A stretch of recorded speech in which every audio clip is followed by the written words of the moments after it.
It's Tuesday, October 28th. Today, running at capacity. The situation the Manitoba Nurses Union is calling totally unacceptable.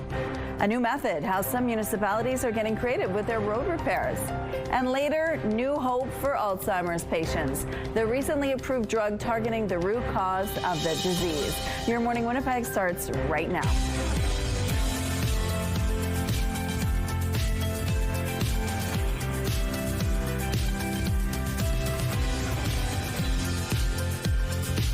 Good morning, Manitoba. Happy Tuesday to you. Thank you so much for being with us here on Your Morning Winnipeg. We have a lot in the next 3 hours to cover, and Ainsley McPhail's going to take a walk with the Bear Clan Patrol. They have a lot of really important work that they do every day, but they also have some new initiatives that we're going to hear about this morning, so that'll be really interesting.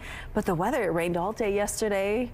And it's still raining. The Bear Clan Patrol is out in all weather, right? So we have to salute them. And yes, when it was raining yesterday, they were out and about. The good news is the rain we're seeing this morning will be tapering off later today. So hopefully they can have a bit of a drier day on their next patrol. Currently it's 7 degrees, some light rain out there, as mentioned. The winds are out of the north. The barometric pressure is on the rise. The humidity this hour is sitting at 99%.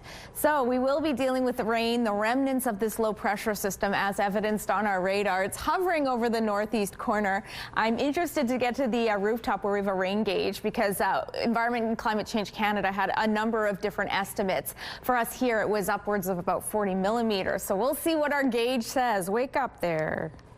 Come on, there we go. Our Futurecast, though, shows us how this system should taper off. So it's kind of hovering vertically over our province right now. As the day progresses, it starts to push further into the east, bringing a good chance of some rainfall to northwestern Ontario, while we deal with a good amount of cloud coverage, not only here in the south, but to northern Manitoba as well. Very northerly corners of the province have a chance of some mixed precipitation skewing more towards flurries, while the rest of us deal with some cloudy or some clear skies overnight, setting the stage for a bit of sunshine tomorrow and a bit of cloud to the north of us on Wednesday. In terms of our temperatures, we've been dealing with some above seasonal ones. That will not be the case for the number of days. Apologies, this did not move over as it should have.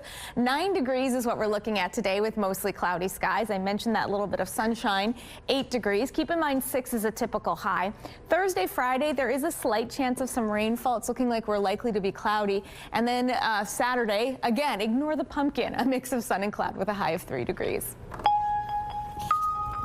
Thank you, Catherine. Crowded waiting rooms in Winnipeg ERs are nothing new, but the Manitoba Nurses Union is calling a recent situation at Health Sciences Centre totally unacceptable. The Nurses Union says HSC's emergency department was running at a capacity of more than 200% for over a week. In a post on social media, President Darlene Jackson says at one point there were 120 patients waiting to be seen. Jackson says the overflow forced nurses to care for stroke patients in hallways, while other patients waited hours for treatment. The situation became so dire, some adult patients were redirected to the children's ER. PC health critic Kathleen Cook says this is evidence the NDP's plan to fix the healthcare system isn't working. The NDP talks about numbers of so-called net new hires, but when an organization like the Manitoba Nurses Union can't get the data on where those nurses are, whether they're full-time or part-time or casual, and how many nurses have retired without paying a $2,000 fee estimate, it really makes me wonder how credible are the NDP's claims. Manitoba Premier Rob Canoe says his government is working every day to improve emergency services. Well, we check the numbers each and every day, and what I'm giving you is up to the minute, and it's pretty consistent with what we've been seeing. But like I said, people on the front lines do great work. We're doing a lot on the safety side to support them. We've done a ton on the staffing side, so we're going to keep working on that. The Premier says currently the median wait time is 2 hours. According to Winnipeg Regional Health Authority's website, as of 3:30 this morning, the wait time at HSC's adult ER was 9.5 hours. More and more people are relying on food banks in Manitoba. Food Banks Canada released its annual hunger count report, and its findings show an alarming spike in our province. This year, Manitoba food banks averaged nearly 65,000 visits a month. That's a 17% increase from last year. And when compared to 2021, it's a 97% increase. 50% of the people using food banks in our province are single, with 25% relying on social assistance. However, the study found 17% of food bank users have jobs and 60% are renters. Every summer, we see crews out on the streets repairing our roads. Usually, they're laying down asphalt and gravel, but not always. Municipalities across the province are looking at different methods of road repair, some using eco-friendly means of construction. And as CTV's Joseph Bernacki shows you, material from recycled tires is being used to repair some country roads. There's a new game in town when it comes to building materials for road construction: recycled tires. I love doing this job.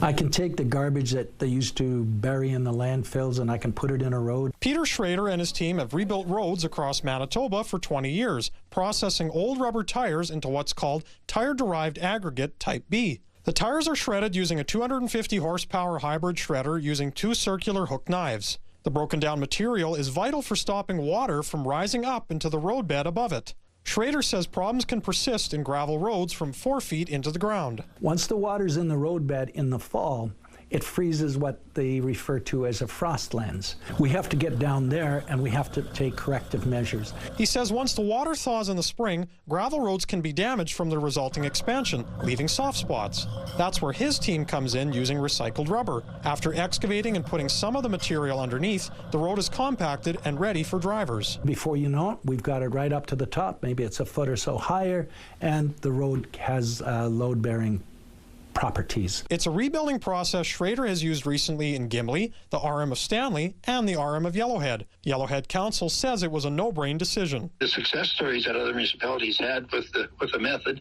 but plus it was kind of a win-win. It was a way to use up some of the tires that were piling up and put them to good use at a reasonable cost. Another selling point? Mayor Starzyk says the municipality received funding for the roadwork from Tire Stewardship Manitoba. The important part of our grant is to support the market and to demonstrate the product for RMs, let them know that this is something that's available and that it works. Joseph Bernacki, CTV News, Winnipeg. Hurricane Melissa is now bearing down on Jamaica. This hurricane is being called the strongest storm anywhere in the world this year. I don't believe there's any infrastructure within this region that could withstand a Category 5 storm, so there could be significant dislocation. Jamaica hasn't taken a direct hit from a hurricane in more than a decade. Jamaica has never felt the impact of a hurricane stronger than a Category 4 in recorded history. Melissa has been a Category 5 status for longer than 24 hours now and seems to be getting stronger. The National Hurricane Center is warning of landslides, catastrophic flash flooding, and winds that may cause total structural failure. Winds have been recorded at 280 kilometers an hour. Parts of Jamaica could see nearly 80 centimeters of rain. The storm has already been blamed for 7 deaths in the northern Caribbean. And here's a rare look inside the eye of the storm. A U.S. Air Force Reserve crew known as the Hurricane Hunters flew through the eye of Hurricane Melissa to collect data for the National Hurricane Center. Direct landfall of this storm has been delayed, but is expected anytime. After hitting Jamaica, it will impact Cuba and then head toward the Bahamas. The Jays don't have much time to get ready for their next game after losing an 18-inning heartbreaker in Los Angeles. Ohtani on a center cut fastball, blast one, and ties it.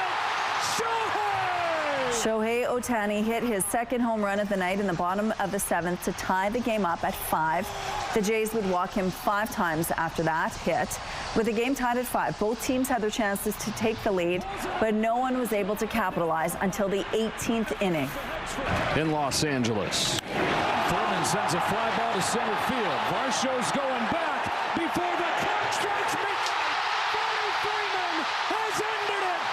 That solo shot from Freddie Freeman gave the Dodgers the 6-5 win. They now lead the series 2-1. Game 3 took 6 hours and 39 minutes to play. It tied the longest game by innings in World Series history. Game 4 in the series goes tonight in LA. Start time is 7 p.m. Central. And here's what's happening now on Kenaston Boulevard. It looks like things are moving quite well. Still a lot of puddles and big puddles, I might add, on Kenaston as well, so be mindful of that. If you see any problems out on the streets, please text them to us at 10400. All right, let's go to Ainslie McPhail now. We are live with the Bear Clan Patrol. Even with the rain, snow, whatever it is, they're out there patrolling and doing their best to keep the community safe. Good morning, Ainslie. Good morning, Michelle. And yeah, that's certainly top of mind as we approach those winter months. I'm sorry to say it. We're at the Alfred location. They've been here for a couple of months and they're patrolling the streets through their 3 locations, but they're doing tons of advocacy and community outreach work. So whether it's picking up needles, they saw over 250 of them this Friday alone, or handing out a sandwich, or even working with the Winnipeg School Division and talking to some of the kids, teaching them guitar. They are in the community. And you yourself at home, if you're interested in supporting the North End specifically in making it safer for our streets, you can volunteer. So listen up throughout the morning. We'll see you again in the 7 o'clock hour. Okay, thank you, Ainslie. Let's go out to the rooftop now. It's windy, it's wet, it's not a pleasant start to the day. No, you know, although the rain is starting to taper off, Rochelle, definitely since we got in quite early this morning, it's more of a drizzle out here. It's 7 degrees, very light northerly winds, pressure's rising, humidity sits at 99%. Just looking at the rain gauge back here, we measured about 16 millimeters that fell and collected in our gauge, about in line with what Environment and Climate Change Canada had estimated would be coming with this low pressure system that's been spreading this rainfall all throughout southern Manitoba. Of course, areas in the western Red River Valley and southern Interlake were warned to get more than that as that system sort of stalled out. It should move further to the northeast today, leaving behind cloudy skies for us here in the south. Temperatures peaking through much of southern Manitoba at about 9 degrees. 6 is what's seasonal. That'll be paired with some strong northwesterly winds at 20 gusting at times to 40 kilometers per hour. Much the same to the north in terms of our temperatures. Cloudy skies, no rainfall for you. That's the good news. However, you have some in the cards coming in the coming days. All right, we're going to take a break here on CTV, on Your Morning Winnipeg. I was going to do it once. Stay with us. So much more still to come. Weather is brought to you by Canadian Footwear, helping you find the perfect fit.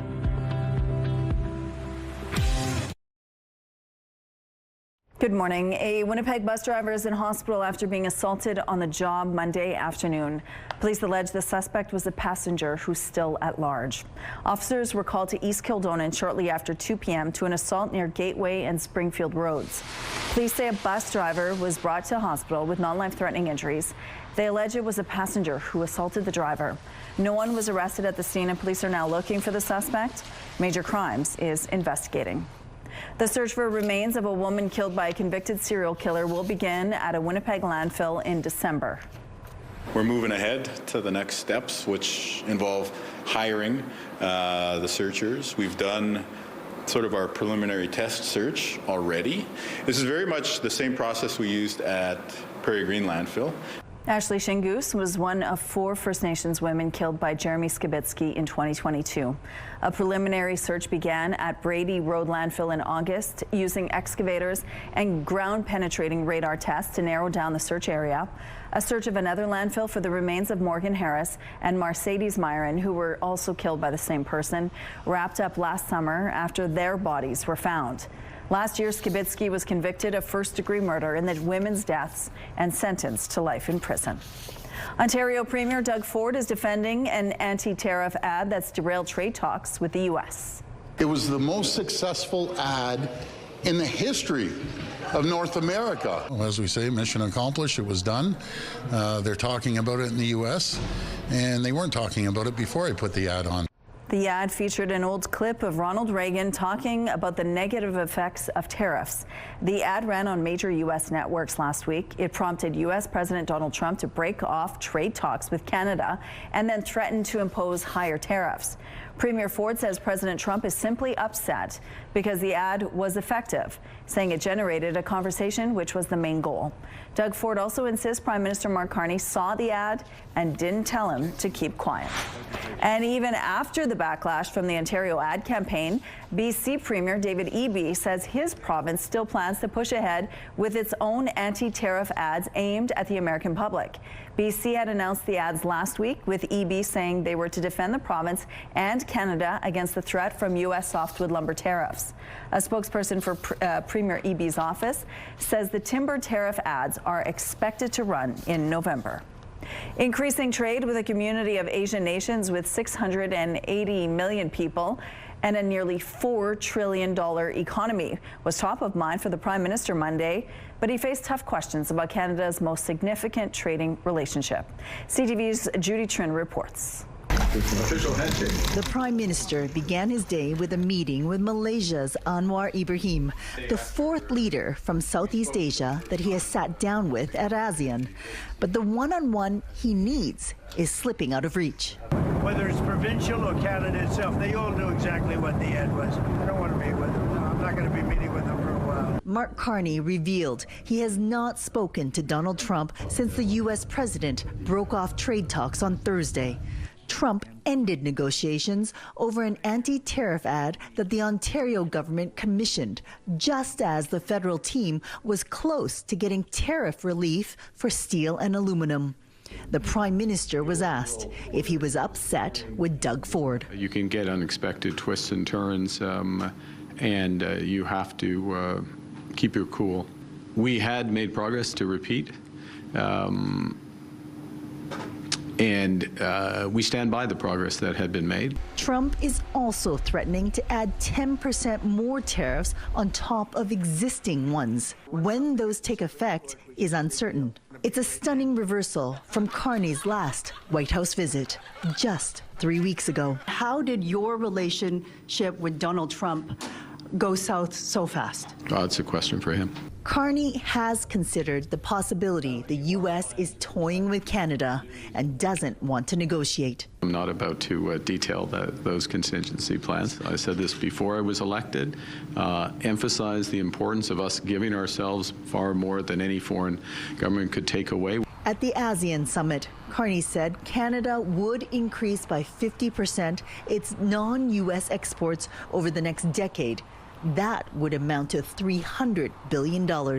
Trump may not want to sit down with Carney, but the president of China does.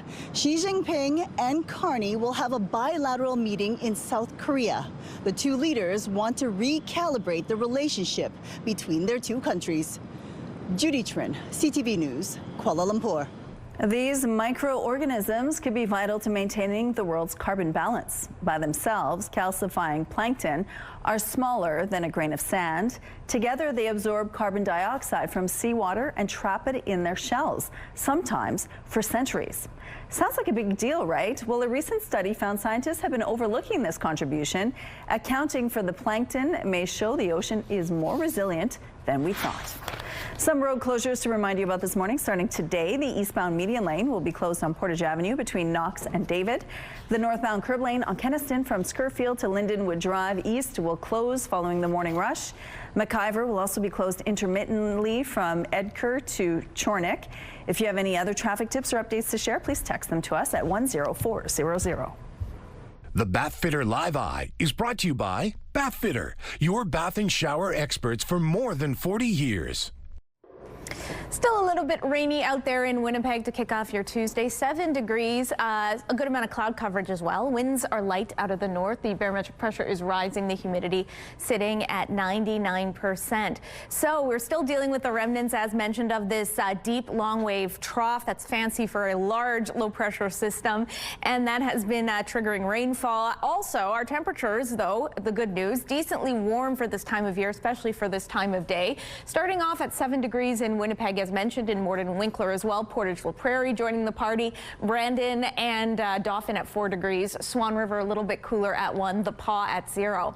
To the north, many weather reporting stations offline. I guess just Churchill is at this point. I'm not sure if you can see there.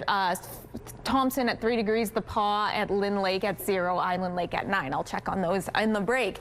Certainly when you put the kids on the bus, you still want to gear them with that umbrella. There's a chance the rain won't quite have tapered off yet. Likely, though, it'll be cloudy. 6 degrees as they head out the door. 8 as they take lunch with those continued clouds. Wind should be ramping up out of the northwest at 20, gusting at times to 40. And on the way home, 9 degrees, which is also our high. In terms of overnight, we'll start to see skies begin to clear after a decently cloudy day. -2 degrees. And then tomorrow, maybe our last opportunity for some sunshine for a good amount of time. 8 degrees is our high. Temperatures dipping overnight to 2 as we see a system move in, bringing a good chance of some rainfall, but a 60% shot on Thursday with a high of 5. And it decreases slightly into Friday, but it ramps up again on Saturday. And yes, you saw a possibility of some flurries. Hate to use the F word coming on Sunday mixed in with that rain. Your Skywatch picture of the day. Angie took this amazing photo in Broken Head. Thanks so much for sending it our way, Angie. And keep your weather pictures coming to Winnipeg Weather at ctv.ca. We're taking a break. Stay with us. So much more Your Morning Winnipeg still to come.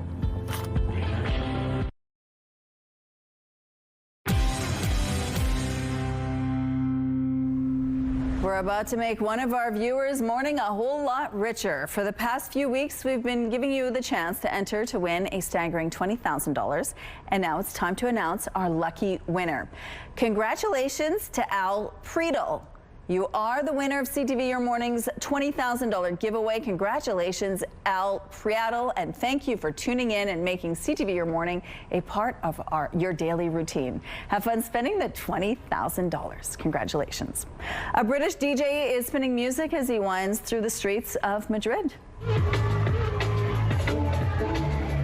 Dom Whiting created drum and bass on bike rides during the pandemic in an effort to get people out exercising and enjoying music. 4 years in the rides now draw in hundreds and sometimes thousands to the cities he visits. New hope for Alzheimer's patients in Canada after Health Canada approved a new drug to slow the early stages of the disease.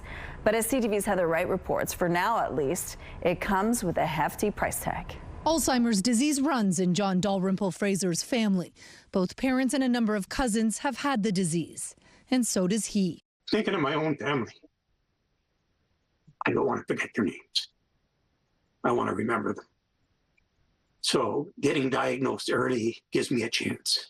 He was diagnosed about 5 years ago and is part of an ongoing clinical study looking at the effectiveness of the drug lecanemab, which was just approved for use by Health Canada. It is a historic day for Alzheimer's disease. Lecanemab's approval marks the first time a drug that targets the root causes of the disease will be available in Canada.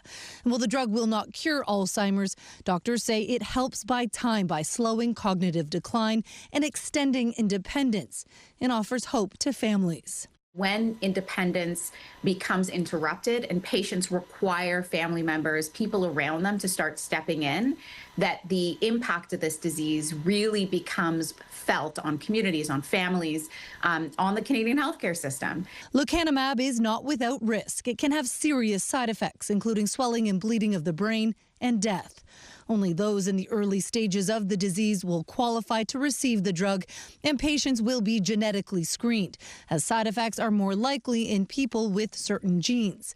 But doctors hope that having a treatment available will encourage more people to seek help earlier. Will stimulate and encourage individuals to be aware of their memory and come forward if they notice problems.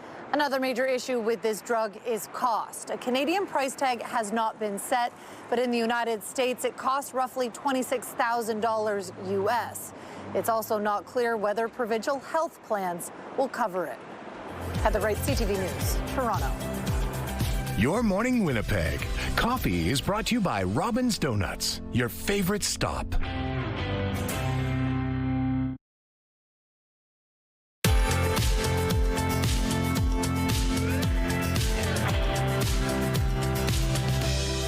Surely we're starting starting to dry off here in Winnipeg with that rain beginning to taper off. 7 degrees under cloudy skies. Winds are light out of the north. Pressure's rising. Humidity sits at 99%. Yes, we have been dealing with that rainfall, that very broad low pressure system that's been dousing much of southern Manitoba. I went up to the rainfall. It looks like a rooftop. Looks like about 16 millimeters of rain was counted in our weather gauge. We'll be checking in with Environment and Climate Change Canada to get totals. Meanwhile, this system is still kind of hovering over the southeast. That's why those larger rainfall accumulations were expected for the West Red River Valley, southern Interlake. We'll see the rainfall taper off in due time, likely in the next hour or so. 9 degrees will be our high today. As that rain tapers off, we'll deal with cloudy skies. Winds will be ramping up as well out of the northwest at 20, gusting at times to 40 kilometers per hour. Overnight temperatures dipping down to -2. Skies begin to clear. Winds ease off out of the west at 15 kilometers per hour. Into tomorrow, a brief reprieve from the rain. 8 degrees is what we're looking at. Oh, apologies, this icon should not be rain. Winds out of the northwest at 15 kilometers per hour. I'm having some issues with my graphics today.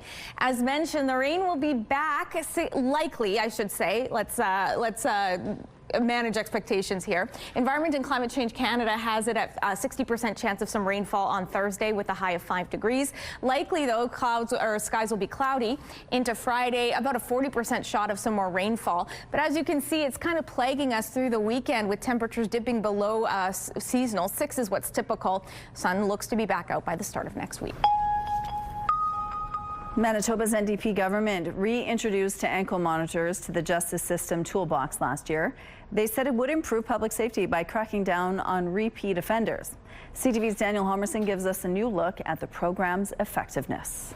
61% of the people fitted with ankle monitor devices in Manitoba since last year have been rearrested or breached conditions. That's according to new data shared by Manitoba's Justice Minister. Out of the 530 people ordered to wear ankle monitors, 243 were rearrested for committing another crime or for violating conditions. 53 removed the devices themselves and took off, and 12 allowed the device's battery to die. If you look at the numbers, if we just look at people who've been through the program, the success rate is like 11%.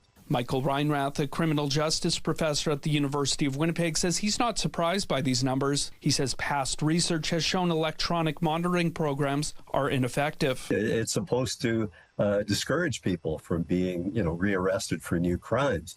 So that failure rate, and the program hasn't been running very long, the fail rate is concerning. The Canoe government reintroduced the electric monitoring program in August 2024 as a way for law enforcement to keep tabs on those charged with crimes and released on bail in real time. Ankle monitors are also used in intimate partner violence cases. The devices use voice, audio, and vibration commands to alert those wearing it, and it can send out alerts if someone is in an area they're prohibited from entering. Premier Wap Canoe argues the high number of rearrests are a sign the ankle monitors are working as intended. Well, there's a deterrence component, but yeah, if somebody's breaching bail, you should go arrest them. But the PC's justice critic says the program is failing and the province should prioritize crime prevention. We have experts saying that this is not something to rely on. We have experts saying that these are inflated numbers that the minister was using. And if we look at the people that were actually no longer in this program or aren't wearing these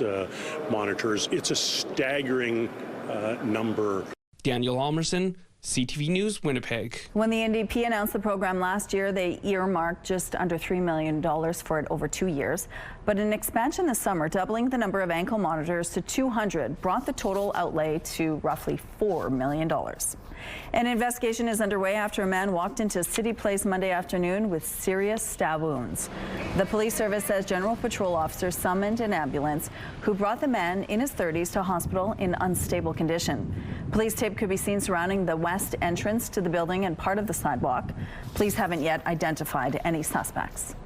University of Manitoba football players returned from an away game this weekend to find their vehicles vandalized. This is what they found at 3:30 a.m. Sunday after the team came back from their weekend game in Saskatchewan. 8 players had their vehicles vandalized while parked at the university's outdoor soccer field. John Moore, the parent of one of the players, is concerned none of the vehicle owners were called when it happened. He's calling for increased security at the school. They did say they knew about it, and all they did was put a piece of paper on their window saying the incident report. A statement from the University of Manitoba to CTV News says its security services responded, and people were also encouraged to report the incidents to the Winnipeg Police Service and their insurer. They say the investigation is now with Winnipeg Police. The Alberta government is using the notwithstanding clause to force teachers back to work. Notwithstanding clause is part of our Constitution, and part of the reason why it's there is that sometimes there are a lot of different interests that have to be mediated. As expected, the province tabled legislation to end 3 weeks of job action by more than 50,000 teachers. Not only are teachers being forced back to work, the legislation also imposes a new 3-year contract on teachers. It's an offer they've rejected before. The offer includes a 12% raise over 4 years and a promise to hire 3,000 teachers. The notwithstanding clause prevents legal challenges. It's a travesty to our democracy. They're ramming through this bill in one evening so that they can put forward what they want to see. The teachers union is talking to lawyers about options. Defying the order will cost individuals $500 a day and $500,000 a day for organizations. Teachers are expected back in classrooms tomorrow. According to Statistics Canada, retail sales were up across the country this summer, and Newfoundland and Labrador led the way. Overall, Canada's sales increased 1% in August from the month before, but Newfoundland jumped 5.1%. The agency says the biggest increases were with cars and parts, with higher sales at both new and used car dealerships. Here's what's happening now in traffic at Portage Avenue at Polo Park. Looks like things are moving well. The streets are rain covered. Lots of big puddles out there as well, so be mindful of that when you head out this morning. If you see any issues out on the streets, though, please text them to us at 10400. Here's a look at your gas prices. The Canadian average is $1.33. The provincial average is lower at $1.28. In Winnipeg, the average is $1.28, and the lowest price in Winnipeg is $1.11. All this info is on GasBuddy.com. The Price at the Pump is brought to you by the Kidney Foundation. Help by donating your card today. Coming up, we're going to learn more about the Bear Clan Patrol, what they do every day, and some new initiatives coming up. Stay with us.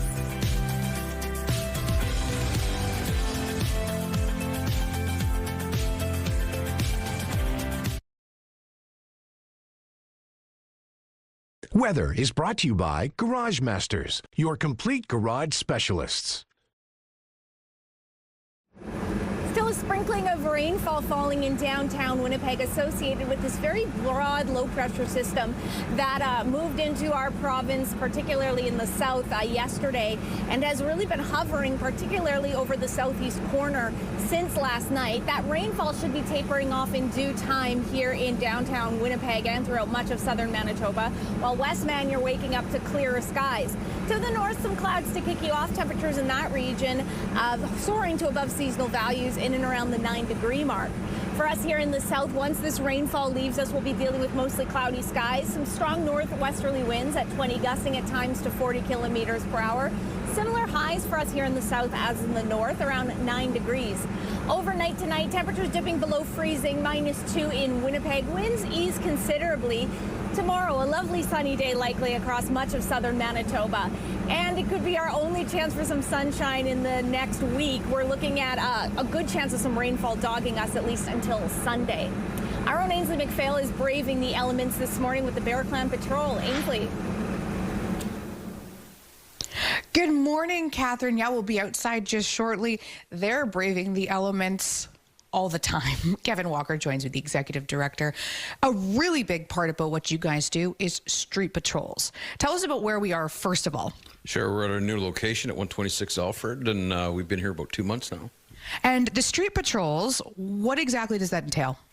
Well, we go out and we're handing out sandwiches, water, granola bars, things like that, depending on what the season is. Obviously, the need right now would be for mitts and toques and things like that to keep people warm. I hope people are thinking about that ahead of time, too, when it comes to it, because those conditions are getting colder and colder, of course, Manitoba. Safety, a huge concern in certain parts of the community when it comes to needles. This is something that you guys are working to combat. Sure, yeah. We've been out now for some time to pick up a lot of the needles. We were just out on Friday, picked up about 250 Sunday we were out, I think we picked up about 65. So, you know, the need to be out there picking those up and getting them off the streets, especially in some of the playgrounds where kids are and areas where they're more populated, we try and get those off the street. Speaking of kids, you guys are heavily working with the youth now, particularly with the Winnipeg School Division. Break that down. I see you lighting up even when I mention it, so that even warms my heart. But tell us about what's going on. We've been now working with the Winnipeg School Division, so we're working with R.B. Russell, Children of the Earth, Elmwood. Our Children of the Earth, we're working as some mentors every Wednesday, so we're doing crafting with them, just actually getting the kids involved. Sometimes it's not even about what we're teaching them or what we're doing. It's just getting them involved, getting them talking, giving them the attention that they deserve, right? And just letting them be heard. I think that's important. Unfortunately, our community is just plagued with overdoses, lots of missing persons cases. Is that what you're seeing on the ground? Yeah, there's, you know, the increase in the drug use seems to be up, and I think the drugs are more powerful now. It seems to be taking a little bit more naloxone sometimes to combat some of the problems that we're having. It definitely is not getting any better, so we're trying to be proactive and be out there as an outreach resource.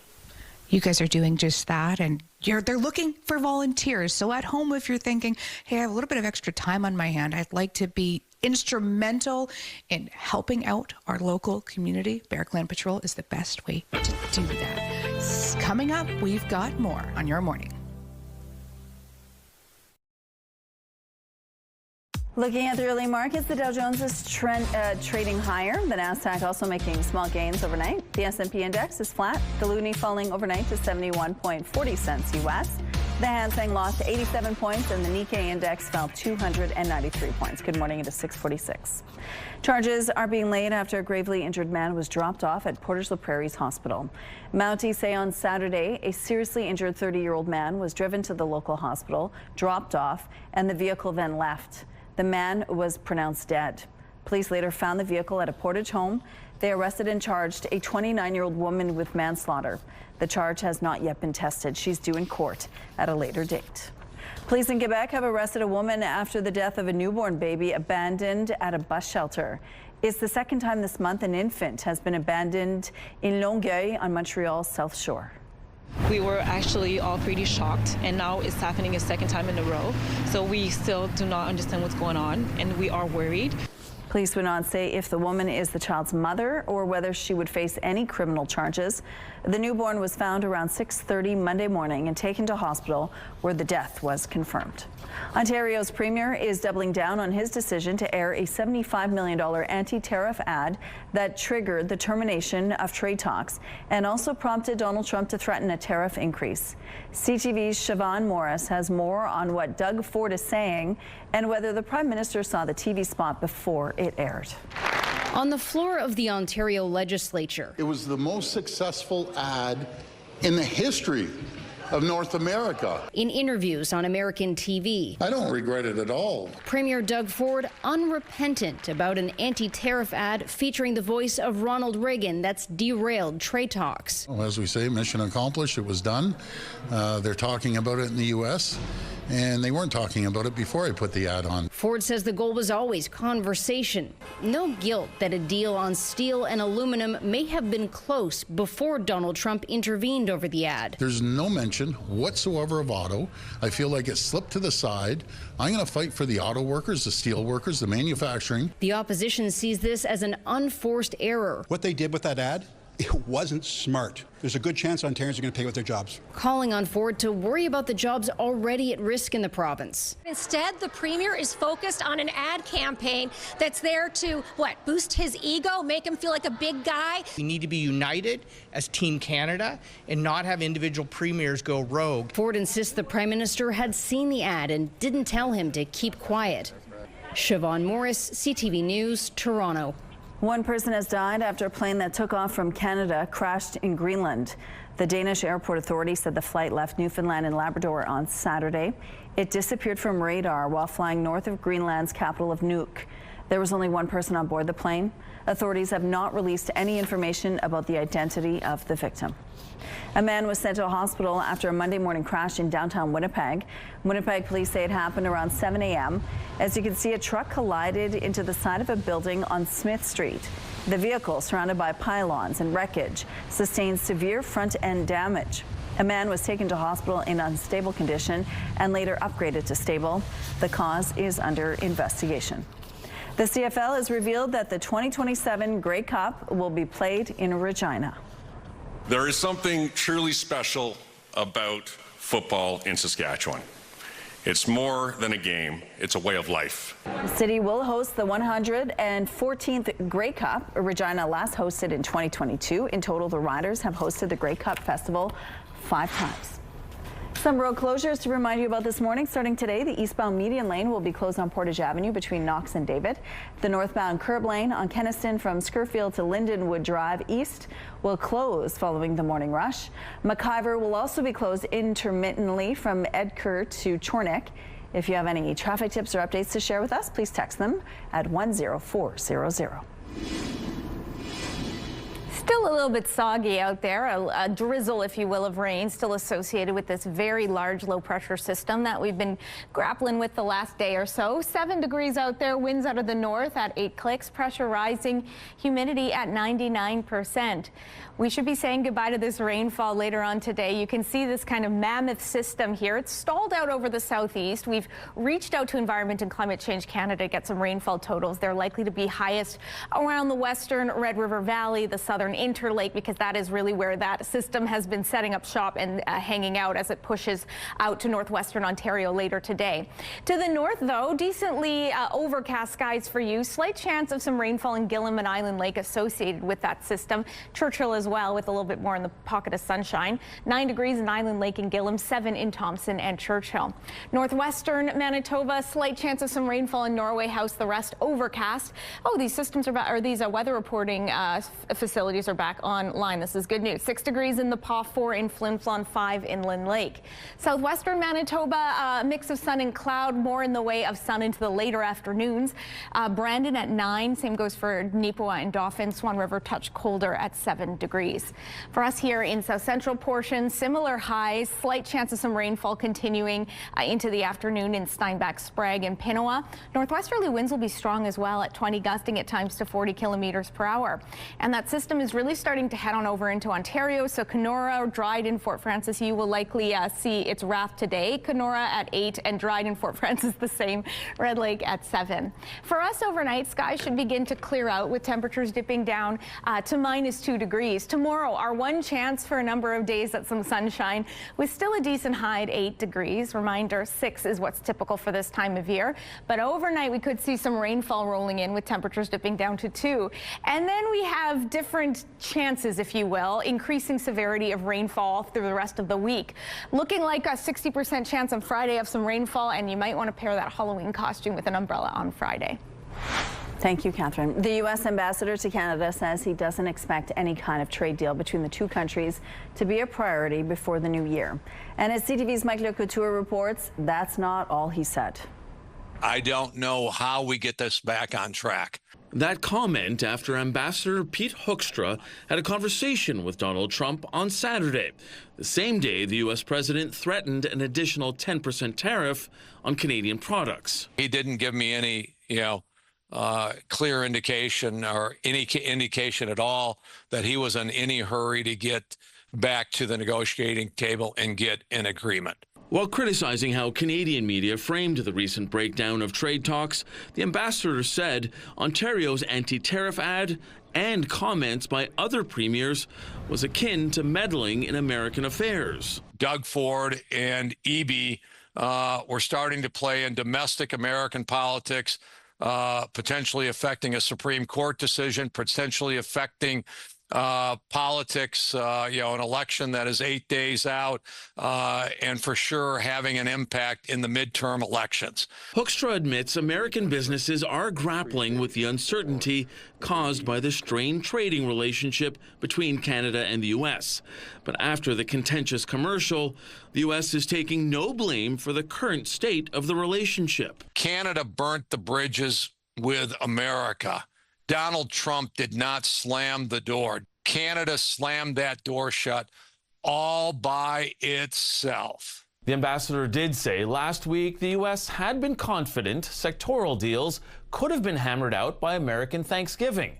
But now Hoekstra says he doesn't know what it'll take to get people back to the table in a constructive and positive mood. Haunted, spooky, or just plain fun? Here at Your Morning Winnipeg, we love Halloween, especially those decorated yards and homes. And that's why we're looking for a Halloween house to highlight during our October 31st show. If you think yours fits the bill, you could win a $500 gift card from St. Mary's Nursery and Garden Center and have the chance to show off your Halloween house live on Your Morning Winnipeg with a visit from Ainsley McPhail. To enter, head to our contest page at ctvwinnipeg.ca, fill out the form, and submit some pictures. Good luck. If you haven't started your Halloween candy shopping yet, you could be in for a bit of a fright. A new report suggests households are spending more on trick-or-treaters, but are getting less. CTV's Danton Unger breaks it all down for us. Winnipegger Stacey Cardigan-Smith is gearing up for what she expects will be a busy Halloween night. We're in a neighborhood now that really goes gung-ho for Halloween. But she says stocking up on sweet treats has been more costly this year. Between the increased cost and the increased need for candy, it's definitely been a lot more than previous years. According to the Halloween treat cost report out of Dalhousie University, Canadian households are spending 10 to 20% more on Halloween candy. But here's the catch. You won't necessarily see the increase on the price tag. That's because the sweet treats inside the wrappers are shrinking. Pieces are much smaller, which tends to push households to give more. This thanks to the soaring cost of cocoa beans, which have more than quadrupled in the past 2 years due to drought and crop disease in West Africa, where 70% of the world's cocoa beans are produced. We're seeing prices that are 5-6 times higher. Constance Menzies, the owner of chocolatier Constance Pop, says the higher cost of cocoa beans means a higher cost for her customers. I'm holding a nice a bag of Halloween chocolate, and normally this would cost for someone to purchase in our store, it would cost them $6 to buy a bag like this, but now it's $13. And while some shoppers are planning to cut back this year, they just won't get as much. That's all. Cardigan-Smith says she believes the Halloween candy is worth every cent. Seeing the joy on kids' faces, of course it's worth it. Danton Unger, CTV News, Winnipeg. We're going to take a break here. We'll be back after this with more Your Morning Winnipeg. Stay with us.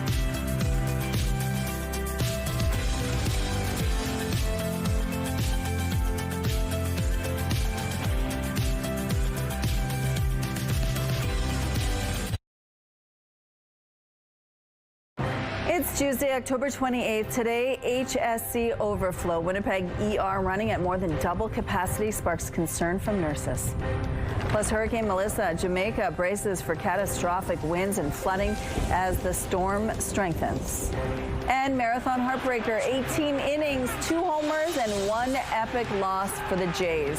Your Morning Winnipeg starts right now.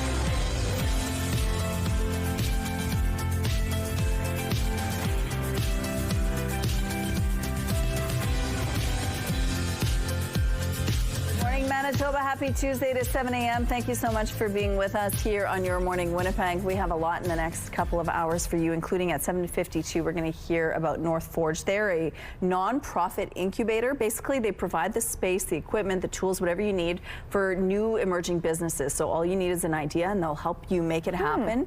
And they really support emerging businesses. Well, since they started, they have about 600 businesses that have gone through their doors, and now they want to celebrate that with a special awards ceremony. So we're going to find out about that award ceremony and how you could participate and even nominate someone. I've seen the type of equipment that they offer these folks. It's amazing what they have. Yeah. So excited to learn more. It's a good way to get started if you don't want to put the capital into starting a business yourself.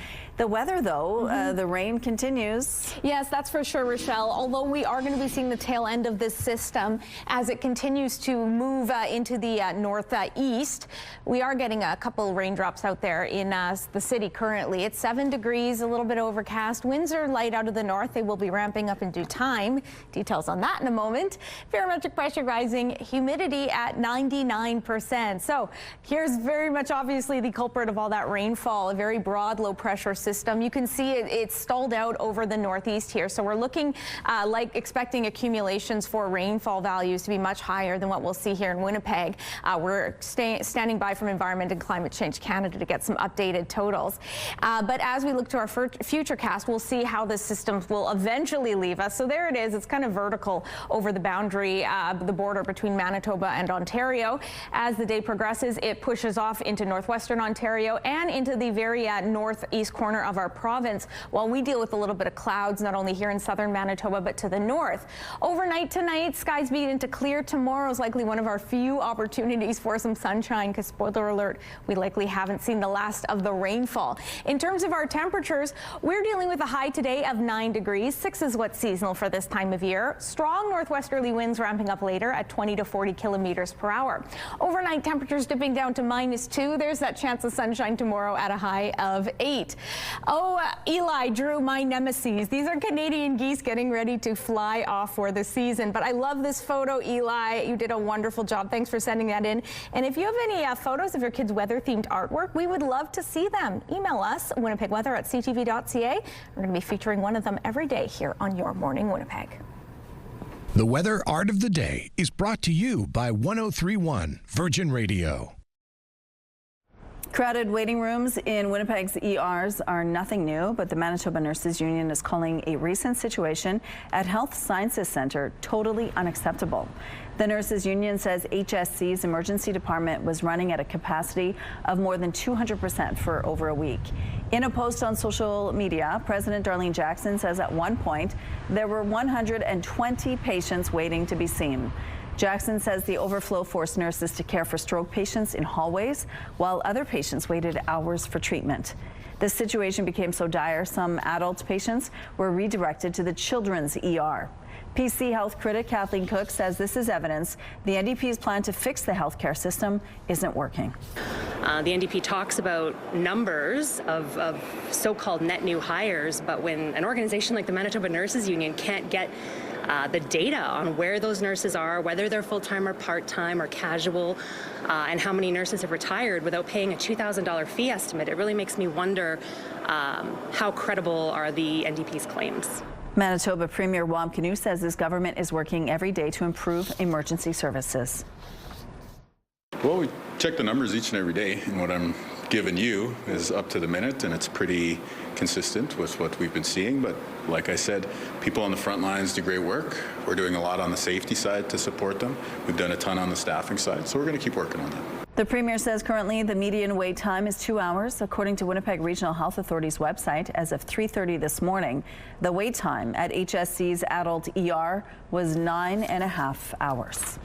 More and more people are relying on food banks in Manitoba. Food Banks Canada released its annual hunger count report, and its findings show an alarming spike in our province. This year, Manitoba food banks averaged nearly 65,000 visits a month. That's a 17% increase from last year. And when compared to 2021, it's a 97% increase. 50% of the people using food banks in our province are single, with 25% relying on social assistance. However, the study found 17% of food bank users have jobs and 60% are renters. Every summer, we see crews out on the streets repairing our roads. Usually, they're laying down asphalt and gravel, but not always. Municipalities across the province are looking at different methods of road repair, some using eco-friendly means of construction. And as CTV's Joseph Bernacki shows you, material from recycled tires is being used to repair some country roads. There's a new game in town when it comes to building materials for road construction: recycled tires. I love doing this job. I can take the garbage that they used to bury in the landfills and I can put it in a road. Peter Schrader and his team have rebuilt roads across Manitoba for 20 years, processing old rubber tires into what's called tire-derived aggregate Type B. The tires are shredded using a 250 horsepower hybrid shredder using 2 circular hook knives. The broken down material is vital for stopping water from rising up into the roadbed above it. Schrader says problems can persist in gravel roads from 4 feet into the ground. Once the water's in the roadbed in the fall, it freezes what they refer to as a frost lens. We have to get down there and we have to take corrective measures. He says once the water thaws in the spring, gravel roads can be damaged from the resulting expansion, leaving soft spots. That's where his team comes in using recycled rubber. After excavating and putting some of the material underneath, the road is compacted and ready for drivers. Before you know it, we've got it right up to the top. Maybe it's a foot or so higher, and the road has load-bearing properties. It's a rebuilding process Schrader has used recently in Gimli, the RM of Stanley, and the RM of Yellowhead. Yellowhead Council says it was a no-brain decision. The success stories that other municipalities had with the method, but plus it was kind of a win-win. It was a way to use up some of the tires that were piling up and put them to good use at a reasonable cost. Another selling point, Mayor Starzyk says the municipality received funding for the roadwork from Tire Stewardship Manitoba. The important part of our grant is to support the market and to demonstrate the product for RMs, let them know that this is something that's available and that it works. Joseph Bernacki, CTV News, Winnipeg. The Jays don't have much time to get ready for their next game after losing an 18-inning heartbreaker in Los Angeles. Ohtani on a center cut fastball. Blast one and ties it. Shohei Ohtani hit his second home run of the night in the bottom of the seventh to tie the game up at 5. The Jays would walk him 5 times after that hit. With the game tied at 5, both teams had their chances to take the lead, but no one was able to capitalize until the 18th inning. Los Angeles. Freeman sends a fly ball to center field. Varsho's going back before the catch strikes midnight. Freddie Freeman has ended it. That solo shot from Freddie Freeman gave the Dodgers the 6-5 win. They now lead the series 2-1. Game 3 took 6 hours and 39 minutes to play. It tied the longest game by innings in World Series history. Game 4 in the series goes tonight in LA. Start time is 7 p.m. Central. Here's a look at what's happening now on the Norwood Bridge. Looks like things are moving well despite the rain. If you see any problems out on the streets, please let us know. Text them to us at 10400. Weather is brought to you by Mr. Lube Plus Tires. Open late, ready when you are. Canadian uranium producer Cameco and Brookfield Asset Management stand to benefit from an $80 billion deal between the U.S. government and Westinghouse to build nuclear reactors. Cameco is a major owner of Westinghouse, and this will strengthen its position as a key supplier as the North American nuclear industry powers back up. Amazon says it is cutting 14,000 jobs in a major restructuring of its corporate workforce. That number, though, could grow to 30,000. The company says it is further reducing bureaucracy and shifting resources to areas that best serve the customer. Amazon employs 1.55 million people around the globe, but again, that number may be shrinking as AI use grows. Ottawa is moving to ban non-compete agreements at federally regulated workplaces, including banks. The federal government says this will boost labor mobility and give workers the freedom to move to better paying jobs or start their own businesses. Ontario banned most non-competes in 2021. The U.S. government tried to do the same in 2024, but a court ruled against it. Those are your morning business headlines. For BNN Bloomberg, I'm Roger Peterson.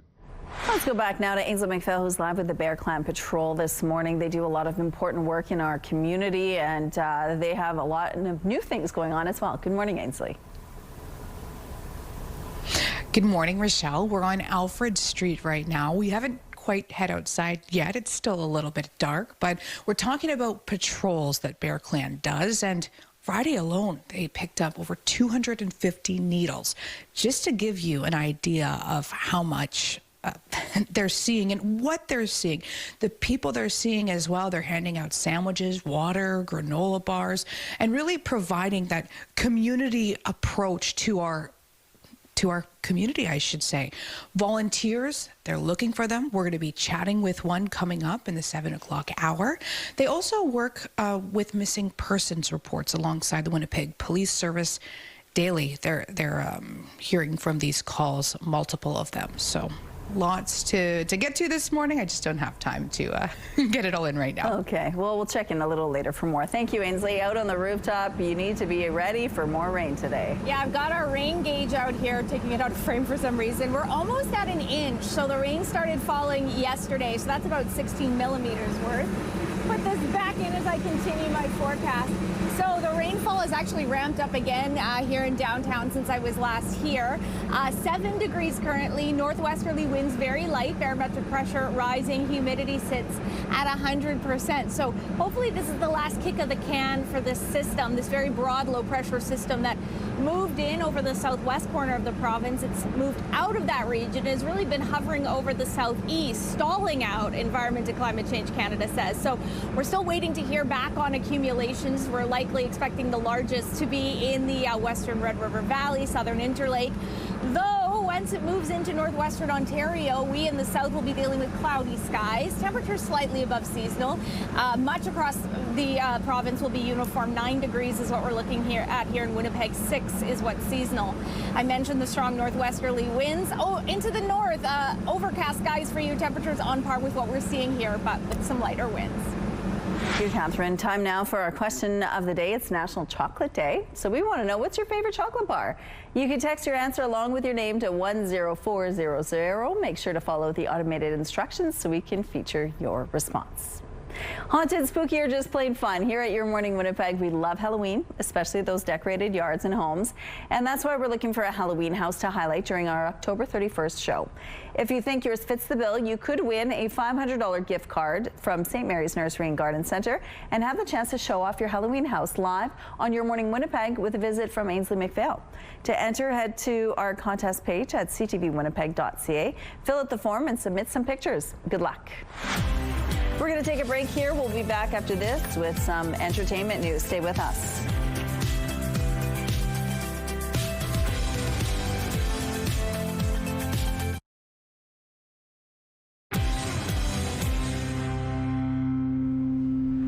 Good morning. The search for the remains of a woman killed by a convicted serial killer will begin at a Winnipeg landfill in December. We're moving ahead to the next steps, which involve hiring the searchers. We've done sort of our preliminary test search already. This is very much the same process we used at Prairie Green Landfill. Ashley Shingoose was one of 4 First Nations women killed by Jeremy Skibitsky in 2022. A preliminary search began at Brady Road Landfill in August using excavators and ground-penetrating radar tests to narrow down the search area. A search of another landfill for the remains of Morgan Harris and Mercedes Myron, who were also killed by the same person, wrapped up last summer after their bodies were found. Last year, Skibitsky was convicted of first-degree murder in the women's deaths and sentenced to life in prison. Hurricane Melissa is now bearing down on Jamaica. This hurricane is being called the strongest storm anywhere in the world this year. I don't believe there's any infrastructure within this region that could withstand a Category 5 storm, so there could be significant dislocation. Jamaica hasn't taken a direct hit from a hurricane in more than a decade. Jamaica has never felt the impact of a hurricane stronger than a Category 4 in recorded history. Melissa has been at Category 5 status for longer than 24 hours now and seems to be getting stronger. The National Hurricane Center is warning of landslides, catastrophic flash flooding, and winds that may cause total structural failure. Winds have been recorded at 280 kilometers an hour. Parts of Jamaica could see nearly 80 centimeters of rain. The storm has already been blamed for 7 deaths in the Northern Caribbean. Are you a talented quilter, photographer, or maybe podcast producer? The Winnipeg Public Library wants to hear from you. It's now accepting applications for next year's Makers in Residence. The program pairs people who are skilled in visual or creative arts, technology, or digital media with people who want to learn. Successful applicants will offer several weekly open studio drop-ins at the Millennium Library. There are 3 terms, each running 15 weeks, beginning in January, May, and September. You can head to winnipeg.ca/maker-in-residence to learn more and apply. The deadline is November 17th.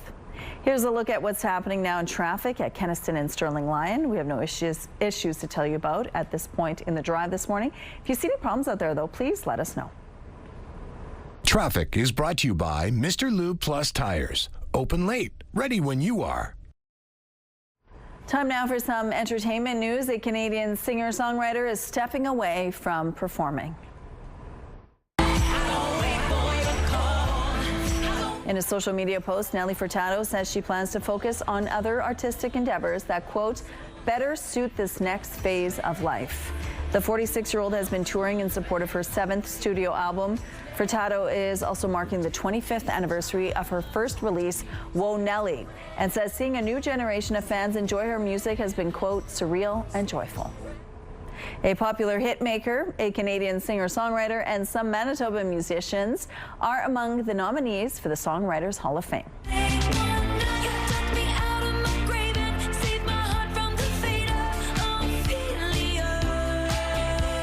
Taylor Swift is on the ballot for the 2026 class. She's on the ballot with Kenny Loggins, LL Cool J, Pink, as well as Canadian Sarah McLachlan and the Guess Who's Randy Bachman and Burton Cummings, who are returning nominees.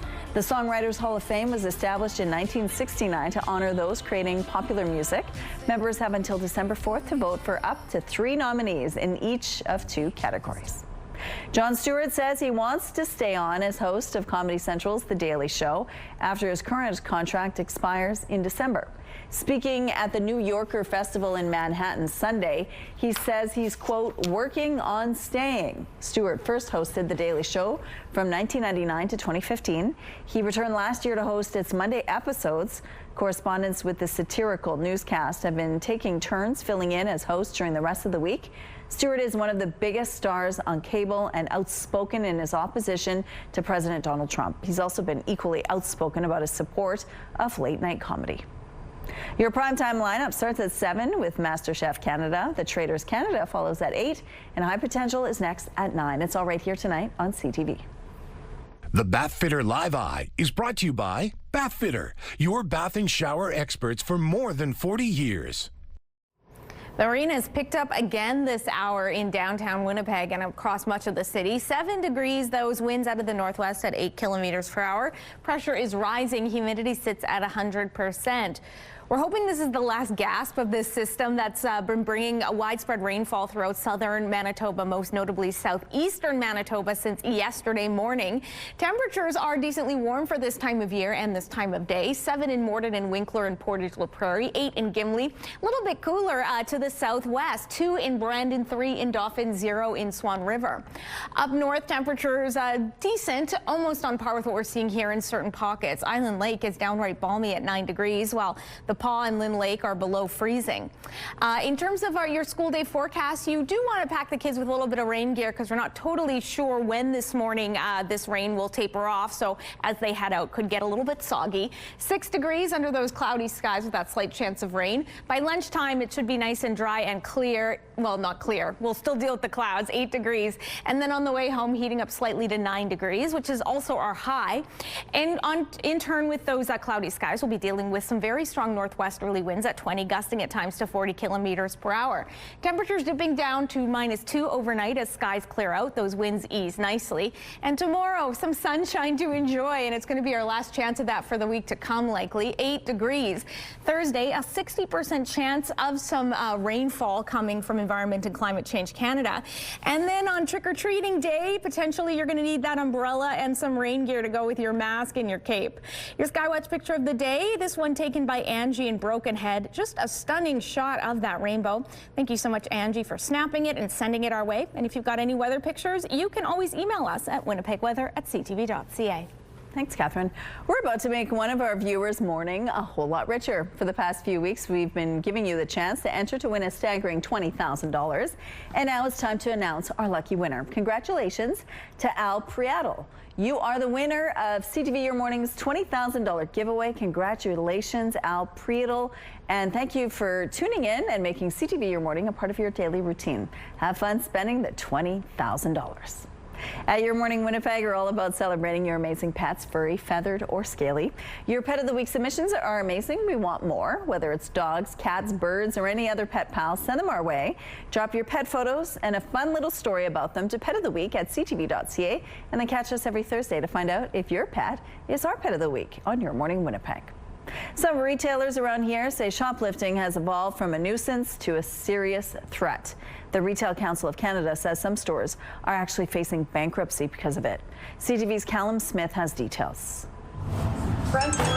A security system and surveillance cameras captured 2 suspects breaking into the Oxford tap room over the summer. Beer and iPads were stolen, but thankfully tills were locked, so no money was lost. Given the stories the general manager has heard from other businesses, I kind of consider us lucky that it wasn't worse and that didn't do more damage than they did. But Halifax police say no arrests were made. The general manager says harsher penalties should be imposed for repeat offenders of retail crime. We just don't want to see our downtowns closed and shuttered, bars on windows. We want our downtowns to be vibrant and safe. The Retail Council of Canada is again sounding the alarm in an op-ed, saying, quote, retail crime is not just a business problem, it's a national crisis. This is our 911 call. People are starting to understand that it's a very organized way of stealing. You can do resell through online marketplaces now, where you can sell, unlimited amounts of product, leading to unsafe working environments and communities, in part because criminals understand that because of the catch and release nature of the justice system, that you can come in and steal. If you're arrested, you're going to be let go within the matter of a day with little to no conditions. So it's really created that vicious circle. This has been ongoing for, 42 years that I've been here, actually. Nobody's doing anything about retail crime at all. The federal Liberals say harsher penalties are coming for organized retail theft, specifically new aggravating factors for sentencing. These most prolific offenders are able to be granted bail again and again, in some cases 20, 25 times before ultimately being detained pre-trial. And in previous years, he says sentences could be 30 to 45 days. Now 3 to 10 days is more common. Callum Smith, CTV News. Coming up, we're live with the Bear Clan Patrol this morning. They're telling us what they've been up to and what's coming next. Stay with us.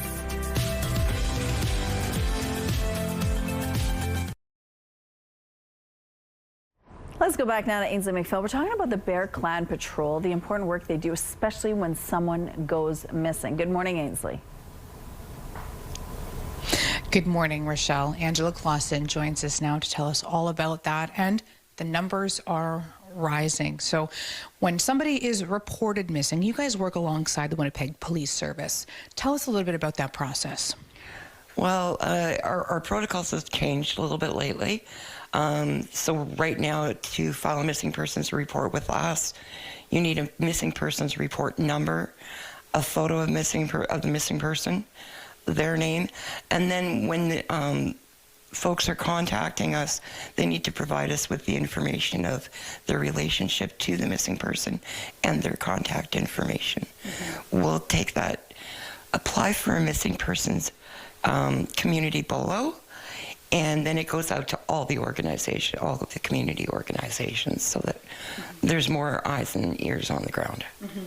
And you were telling me that these numbers are increasing. On a day-to-day, what does that look like for someone in your position? Well, there's only one of us that is working on the Missing Persons Initiative, doing the hands-on work. And I see probably anywhere from 10 people calling me a day, looking for their loved one. So that number is surprising. This month alone, so far, we've done 47 missing persons, and that number will rise by the end of the day. So, wow. Something else you wanted people to know too is that it's all ages. Yeah, they go from the youngest person we've had on our page was 4 to 93. So it's all ages, all walks of life, all areas. It's just really, really important to file that missing persons report with police. Then let us know, and we'll get out and look for your folks. Mm-hmm. And oftentimes, thankfully, these individuals are located safely, but you want people to be reporting, and you want to have more community involvement. Definitely. As folks may notice, on our page, we've changed some of our wording. So it says, now lately we've been doing found, not saying whether they're found safe or But if it says found, we're going to say that they're safe. If they're not found safe, we will let you know that it is otherwise. Sorry, I didn't mean to cut you off there. Ange, thank you so much. The amazing work that she and the others at Bear Clan are doing. Back to you. Thank you, Ainsley. All right, if you're going outside today, you're going to need some rubber boots and an umbrella and maybe even a raincoat. Yeah, it's because this low pressure system isn't quite done with us yet. It's 7 degrees out there, starting to intensify a little bit with that rainfall. Should be the last gasp of this system. Winds are light out in the northwest. The barometric pressure is rising. Humidity sits at 100%. Hot off the presses, I have some rainfall totals for you folks. It's looking like broadly in the Red River Valley, we got between 20 and 40 millimeters worth. The highest accumulations were near the international border. Emerson got 40, Gardenton slightly more at 40.2, Winnipeg at the airport 23 degrees, 28.6 at the Forks. This is the culprit behind that. It's going to push off into the northeast, moving into Ontario a little later on today, and leaving behind it some fairly cloudy skies. 9 degrees will be our high, and those winds out of the north will intensify at 20, gusting at times to 40 kilometers per hour. Overnight temperatures dipping down to -2. Skies begin to clear, and those winds easing nicely out of the west at 15 kilometers per hour. Tomorrow, if you love the sunshine, get out and enjoy, because that's going to be the last time it shows its true face for the next couple of days to come. 8 degrees with some light winds under clear sunny skies. From there, yes, it's looking to be quite the soggy back half of this week. 5 degrees on Thursday with a good chance of some rainfall. Friday, slight less chance of getting the showers, but a chance nonetheless, so maybe get ready to pair your trick-or-treat bags, your masks, and your capes with a good amount of rain gear, because it could get wet out there. A Winnipeg bus driver is in hospital after being assaulted on the job Monday afternoon. Police allege the suspect was a passenger who's still at large. Officers were called to East Kildonan shortly after 2 p.m. to an assault near Gateway and Springfield Roads. Police say a bus driver was brought to hospital with non-life-threatening injuries.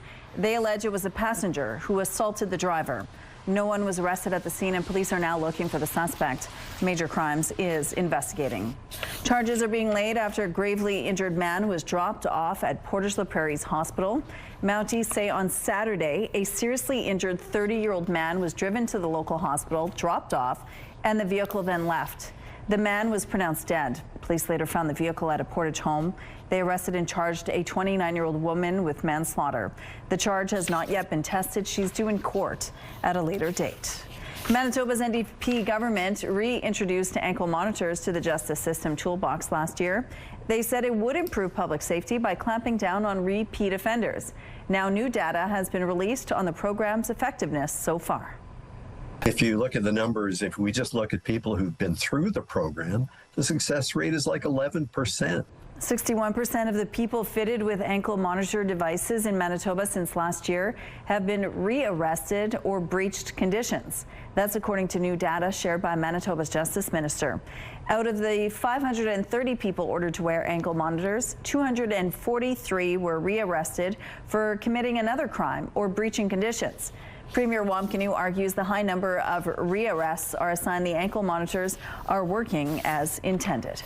Well, there's a deterrence component, but yeah, if somebody's breaching bail, you should go arrest them. But PC Justice critic Wayne Balkin says the program is failing and the province should prioritize crime prevention. When the NDP announced the program last year, they earmarked just under $3 million for it over 2 years. But an expansion this summer, doubling the number of ankle monitors to 200, brought the total outlay to roughly $4 million. Former Manitoba Premier Heather Stephenson has paid an $18,000 fine for violating the province's conflict of interest law in pushing for a mining project. Legislature Speaker Tom Lindsay says Stephenson submitted the payment last week, and one of her former cabinet ministers, Jeff Wharton, has also paid his $10,000 fine.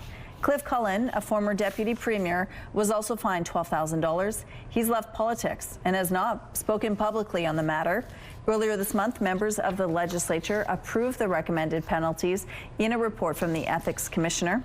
The report says Stephenson tried to get a mining project approved after her Progressive Conservatives lost the 2023 election and before the NDP government could be sworn in. Stephenson said she was acting in the public's interest, had no personal stake in the project. In the end, no license was issued. U.S. President Donald Trump paid a visit to a U.S. naval base in Japan this morning. Japan respects us. If you see what's going on all over the world, they're respecting us again. They respect us like never before. President Trump is in the middle of a 5-day Asia tour. He will meet with South Korea's president tomorrow before talks with Chinese President Xi Jinping on Thursday. Yesterday, the U.S. and Japan signed a framework agreement for rare earth and critical minerals. The U.S. also has struck similar deals with Malaysia, Thailand, Vietnam, and Cambodia. These materials are critical in making electronics, and the market is dominated by China. Monday was Election Day in Nunavut. Voters from 22 constituencies went to the polls to elect the next members of the Legislative Assembly. There are no parties to pick from, as the territory has a consensus style of government rather than a multi-party system. Candidates in Nunavut run as independents, and the one with the most votes in the constituency becomes the MLA. After the election, the MLAs will select the Speaker, Premier, and ministers in a secret ballot election. Taking a look at the current traffic situation now along Osborne Street. It looks like things are moving well over here, but there is a collision to tell you about, and it's causing delays at Notre Dame and Route 90. Damaged vehicles and tow vehicles remain in the eastbound curb lanes. If you have any traffic tips or other updates to share with us, please text them to us. Here's a look at your gas prices. The Canadian average is $1.33. The provincial average is lower at $1.28. In Winnipeg, the average is $1.28, and the lowest price in the city is $1.11. All this info is on GasBuddy.com. The Price at the Pump is brought to you by the Kidney Foundation. Help by donating your card today. Right now it is 7 degrees and it's raining. We'll be back after this short break. Your Morning Winnipeg. Coffee is brought to you by Robin's Donuts, your favorite stop.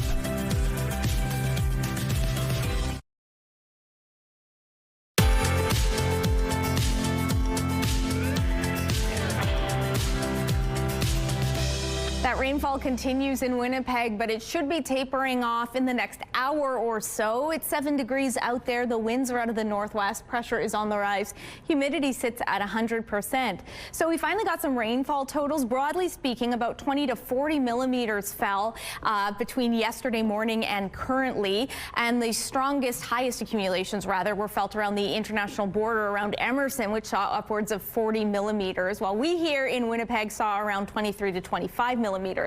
Currently, that same system that's been causing all that rainfall is stalled out over the southeast. It should push off into the northeast, leaving us behind with some cloudy skies. To the north, there is a chance of you getting a taste of it as well. Island Lake and Gillam and Churchill, all around these easterly parts of the province, could be getting their umbrellas out and joining the fun that we've been experiencing here in Winnipeg. Temperatures, though, above seasonal. 9 degrees in Gillam and Island Lake, 7 in Churchill and Thompson, likely to stay dry.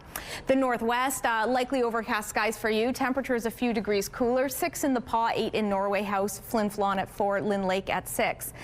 Westman, you've been dry for a good amount of time. That system moved you off of your neck of the woods quicker. You're dealing with a mix of sun and cloud today, more in the way of cloud in the morning. 9 in Brandon and Dauphin, 8 in Neepawa, 7 in Swan River. For us here, as we contend with the last gasps of that system, we'll also get some strong northwesterly winds at 20, gusting at times to 40 kilometers per hour. And northwestern Ontario, you also get to enjoy a bit of rainfall today as that low pressure system begins to hover over your province. 7 degrees in Kenora and Red Lake, 8 in Dryden and Fort Francis. Overnight, we'll see skies start to clear out here in Winnipeg. Temperatures dipping down to -2. A little bit of sunshine to enjoy on Thursday. There we go. Or Wednesday. Wednesday comes before Thursday, and then Thursday is when we get that rainfall back. Thank you, Catherine. Let's go now to Ainsley McPhail. Oh, you're outside now with Bear Clan Patrol, and tell us a little bit more about what's going on with them lately. Well, rain or shine, Rochelle, and the rain is just if I put my calf out like this, but they're way more brave than I am. I said, okay, well, let's just do it where there's light and the rain's not hitting us. Nick knows something different, though. He's one of their volunteers. You guys are out in all the elements.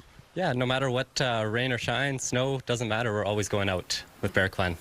How long have you been volunteering with them, and how did it all start? I've been volunteering with them just under 2 years now. I originally met Kevin working through 190 Disraeli, and from there we just became good friends, and I wanted to start walking with them and give back. Tell us about that experience. What's it like patrolling? It gives you a really sense of community, right? You're walking with your group, you're handing out sandwiches, granola bars, water, whatever it might be. And it's just almost that heart work, right? Just helping people really gives a sense of giving back. Mm-hmm. And there might be people at home watching going, is that me? Or, so if someone is at home and they're on the fence, why should they volunteer? Because you can join us and have a lot of fun. We go out there and we give back to community in multiple senses. One for ourselves, but also for the rest of the relatives out there. And are you seeing the impact over time? Because our city, like all cities, face their challenges. Do you feel like it truly is making a difference when you're out there in the street? I like to always go by the phrase that Kevin has kind of coined. We can't change the world, but we could definitely change somebody's day in that moment. Mm-hmm. Of course, I won't ask you to name names or anything like that, but any situations that come to mind where it's made you feel good? I think every time I go out there, I feel pretty good just helping out the community. Mm-hmm. Yeah. Anything else that you want people to know? Come check out our website or our social medias if you want to come walk with us. It would be awesome to have you guys. Thank you so much. You've been spending the morning with Bear Clan Patrol. They're doing so much in our community, whether it be handing out sandwiches, picking up needles, or even assisting with missing persons cases with the Winnipeg Police Service. Stay with us throughout the morning as we learn more. Thank you, Ainsley. Families and educators have long been suggesting that online safety skills are something students need, much like math and reading. And as CTV's Josh Morano shows us, Google is bringing the hands-on lesson to Canadian schools. Inside Ottawa's Immaculata High School, grade 4 to 6 students are getting a crash course in internet safety. It's really important for us to be internet safe because we're just kids and we're students. And they should be unique for every website. Google trainers teaching kids to protect their passwords and personal information. Kids these days are online more than we ever were. So to make the best out of the web, we believe kids should be equipped with decision-making power, so to make the right decisions. We need to learn how to keep our things safe and how to not lose your items, lose your address, or just be in danger. The lessons also focusing on empathy and treating others with respect. We want them to be as safe as possible online, and we want them to learn the skills and to build the competencies to be able to be online. The Ottawa Catholic School Board says families should stay involved, even if their kids are tech savvy. We want to make sure our kids leave our system prepared and understand the implications and innovations that come with technology and how they can grow and leave a positive digital footprint in the world. What's important for parents is to be there, to keep the lines of communication open, to set with, as a family, to decide how you're going to use technology in your home, what those rules are. Students say they'll be putting these new skills into action right away. To not use the same password for everything. I may or may not do that, but I feel like this makes me feel more safe about going on there. Google's online safety roadshow will visit more schools in Ottawa and across Canada. Josh Morano, CTV News. 100 athletes in southern China took on this wild, watery challenge over the weekend. This is the largest waterfall in Asia. The Huangoshu waterfall stands at nearly 80 meters tall and 101 meters wide. Besides solo canoeing over it, athletes also took part in a long-distance race in some nearby waterways, which present their own hazards.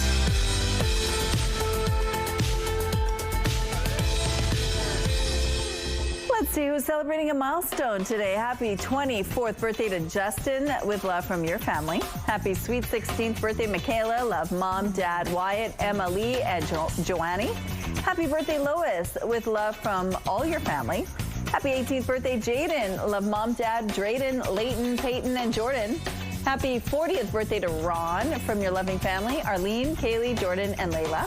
Happy 71st birthday, Veronica. Love Tom and your friends and family.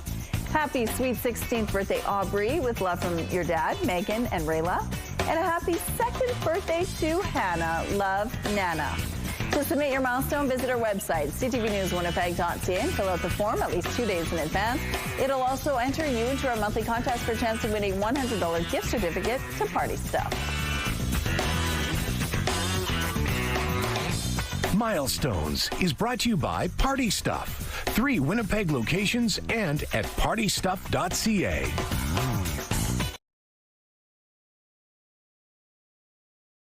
Weather is brought to you by MJ the Musical at Centennial Concert Hall, November 5th to 9th.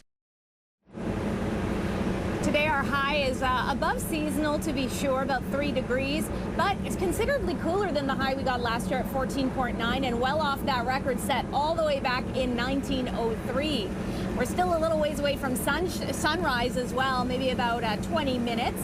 7 degrees as that rain continues here in Winnipeg. Winds are out of the northwest at 8 clicks. Pressure is rising. Humidity sits at 100%. We're hoping to see the end of this rainfall this morning in the next hour or so. However, this widespread low pressure system has been a pesky guest if you don't like the rain. It's been here since yesterday morning. It will be moving off into the northeast later on today, leaving behind cloudy skies here in southern Manitoba. Temperatures for us here in Winnipeg at 9. 6 is what's typical, as we just showed you. Meanwhile, we'll have some very strong northwesterly winds throughout many portions of the Red River Valley at 20, gusting at times to 40 kilometers per hour. A few degrees cooler in southwestern Manitoba, while the north will deal with overcast skies. Slight chance for some rainfall in those very easterly communities.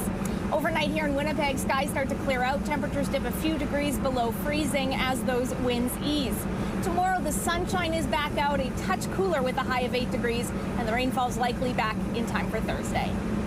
Thank you, Catherine. North Forge is a nonprofit incubator where Manitobans can access the tools, the advice of experts, and equipment to get their business ideas started.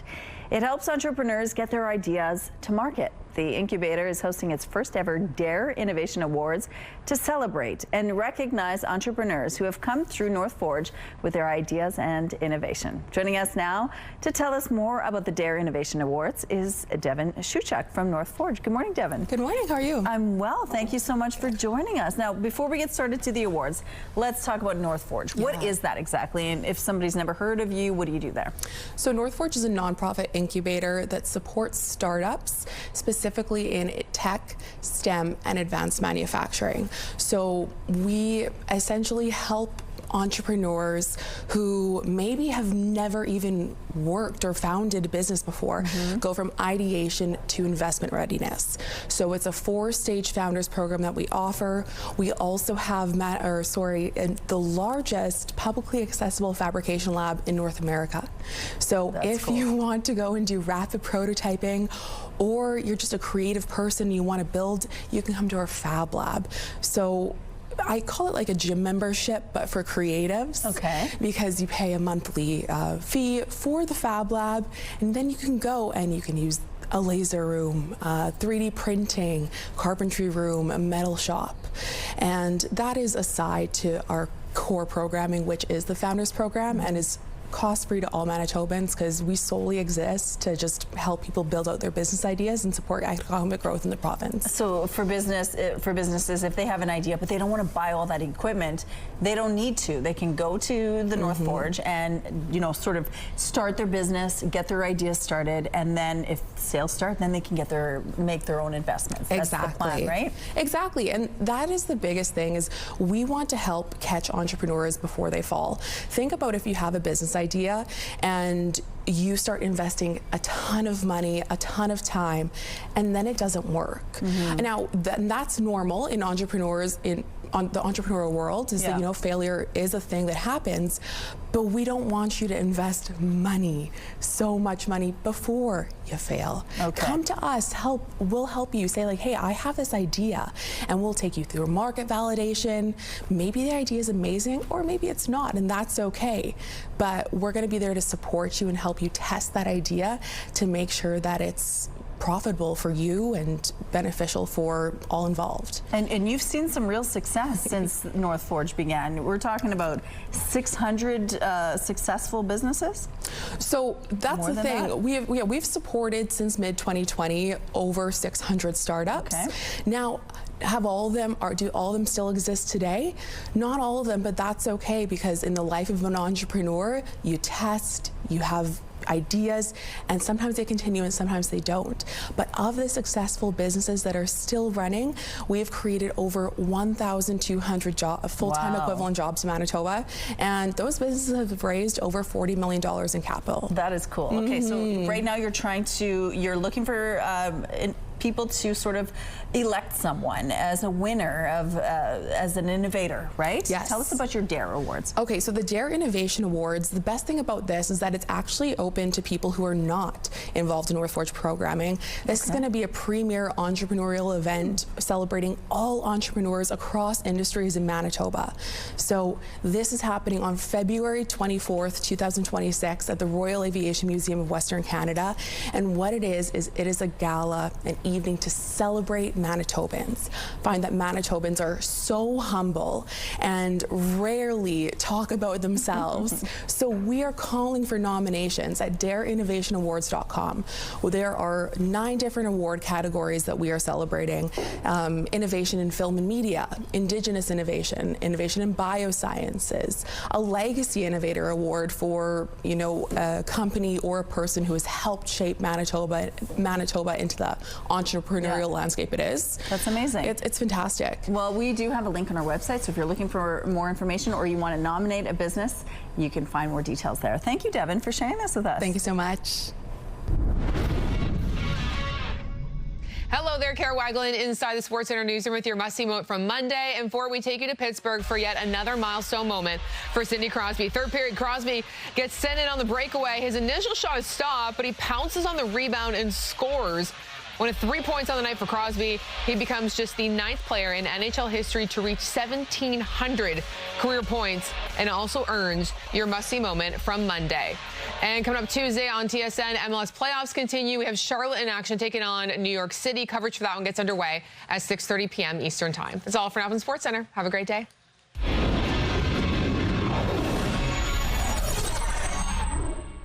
The TSN Must-See Moment is brought to you by Super Blinds, helping your home get holiday ready with Blinds by Hunter Douglas. It's Tuesday, October 28th. Vulnerable vehicles. Football players return from a road trip to find their cars vandalized in a campus parking lot. Melissa bears down on Jamaica. The worst storm in the world this year could bring devastation to the island nation within hours. And old rubber tires gain new traction, protecting roads from cold weather's damaging effects. Your Morning Winnipeg starts right now.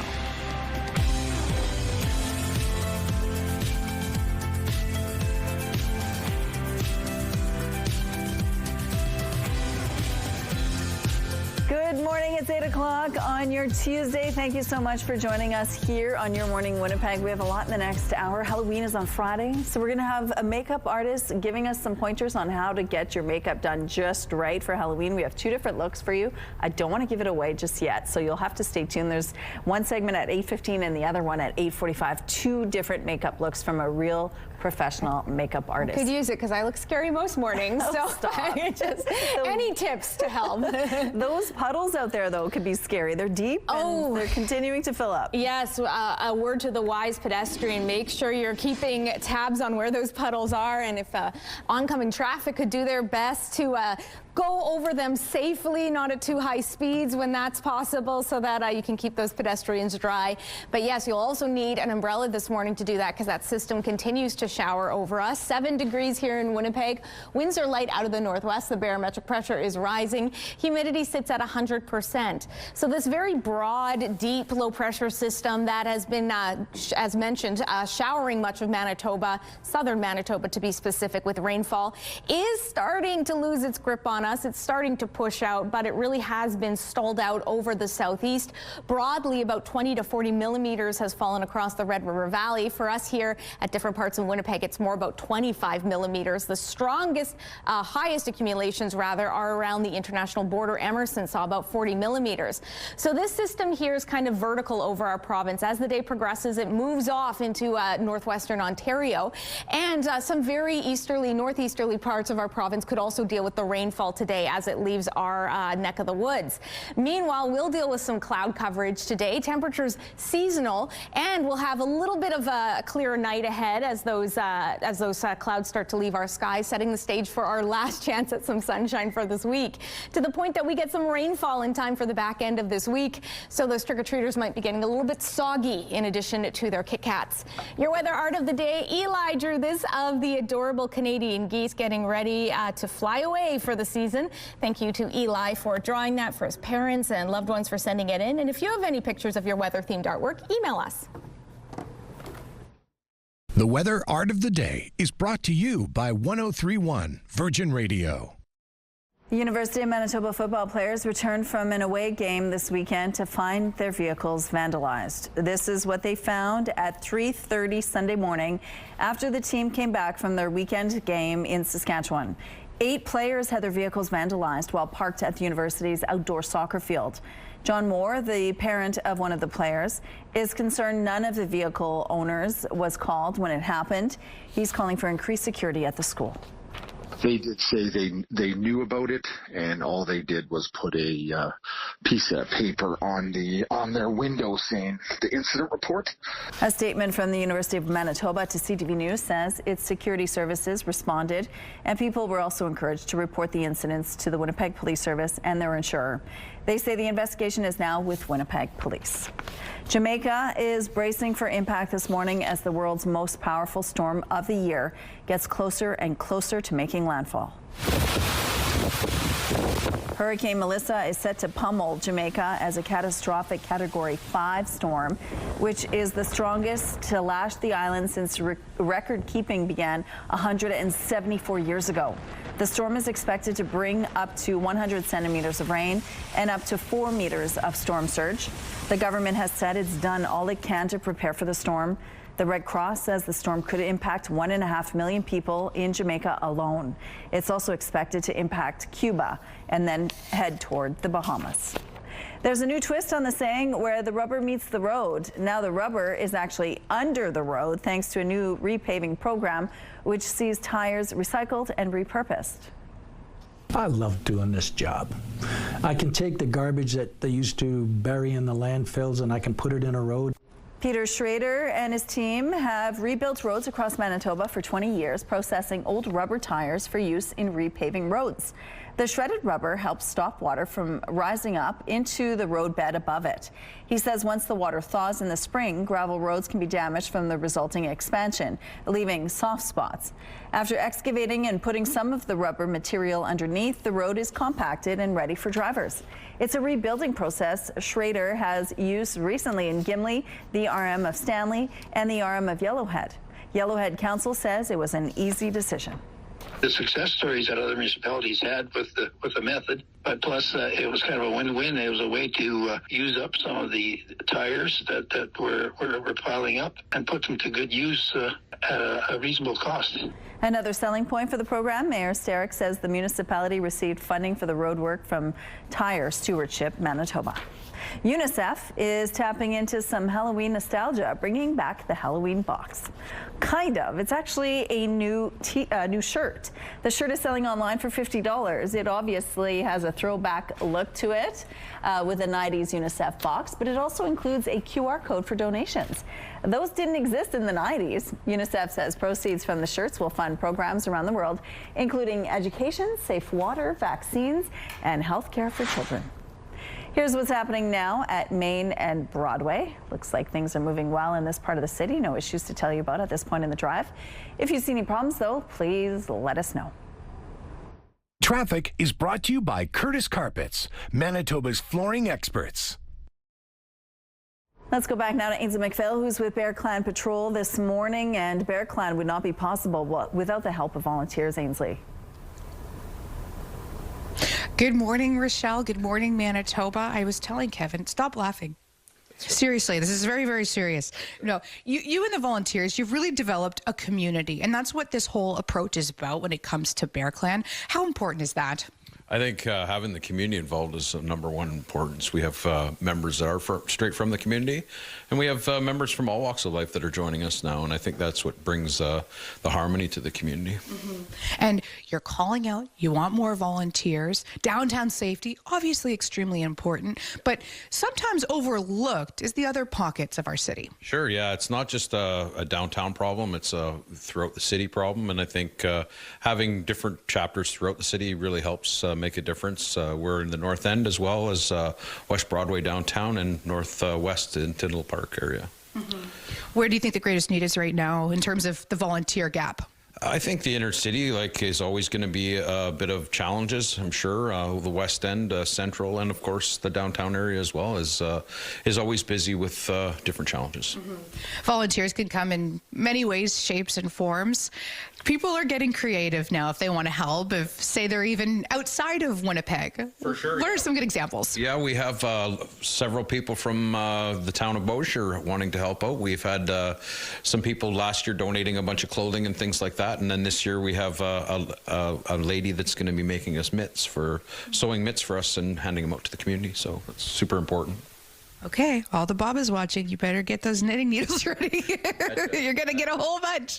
Yeah. With the winter weather approaching, that presents some challenges, not only for you guys in the street, but also for the people who are unfortunately living rough. Yeah, and I guess with the change in the season, like some of our donations will change with the seasonal requirements. I mean, you know, in the summertime, it's water, granola bars, and things like that. More so in the wintertime, it would be mitts and toques and warm clothing for the season. It's good to hear that people are helping. It's good to hear that despite all of the challenges, there are people willing to put in the work. Lots of community organizations partnering with Bear Clan. We're going to learn about them at 8:38. Okay, thank you, Ainsley. Hammer throw Olympic gold medalist and world champion Cameron Rogers knows a thing or two about struggling. Before her rise to fame, Rogers and her mother experienced homelessness and found a helping hand. And as CTV's Brianne Foley shows us, now they're giving back. Welcome! Oh my gosh! Thank you guys so much. I love the sign that you made. Hey everyone. Before the glory of gold, Cameron Rogers knew the struggles of homelessness and poverty. It was right before I started high school, so I would have been 13. But that whole year we were, either like sleeping in our car, staying with friends' places. We even stayed at her work one night. After a year of experiencing homelessness, Rogers and her mother moved into Dockside Village thanks to the More Than Just a Roof Foundation. We got a call that we got in here.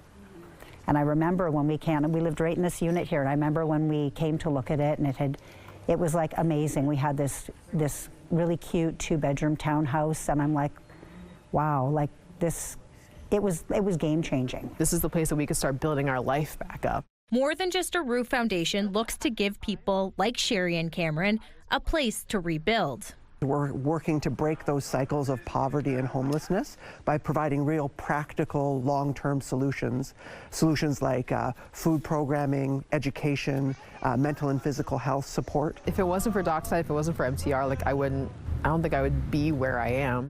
Proving there is gold that can come from a helping hand and overcoming circumstance. She is extremely hardworking, extremely resilient. Nothing stands in her way. And I think part of that probably came from our experience. I think being able to then bring this and say, like, this is what all of that was for, this is what it earned, this is the everything that all of that support led to. Brianne Foley, CTV News, Richmond. The Bathfitter Live Eye is brought to you by Bathfitter, your bath and shower experts for more than 40 years. Not a lot of gold heading our way today. It's going to be a pretty cloudy, overcast Tuesday ahead once that rain tapers off. 7 degrees with that northwesterly wind, very light at 8 clicks. The pressure is rising, humidity at 99%. Yes, as much as the rainfall will be in our rear view mirror, the sunshine won't be coming along behind it. Temperatures, though, are decent. Another above seasonal day by a small margin, but we'll take it. 7 degrees to kick us off in Morden and Winkler and Portage La Prairie. Much chillier to the southwest at 1 in Brandon, Dauphin at 2. Moving out of the way to northwestern Ontario, 6 degrees there in Kenora.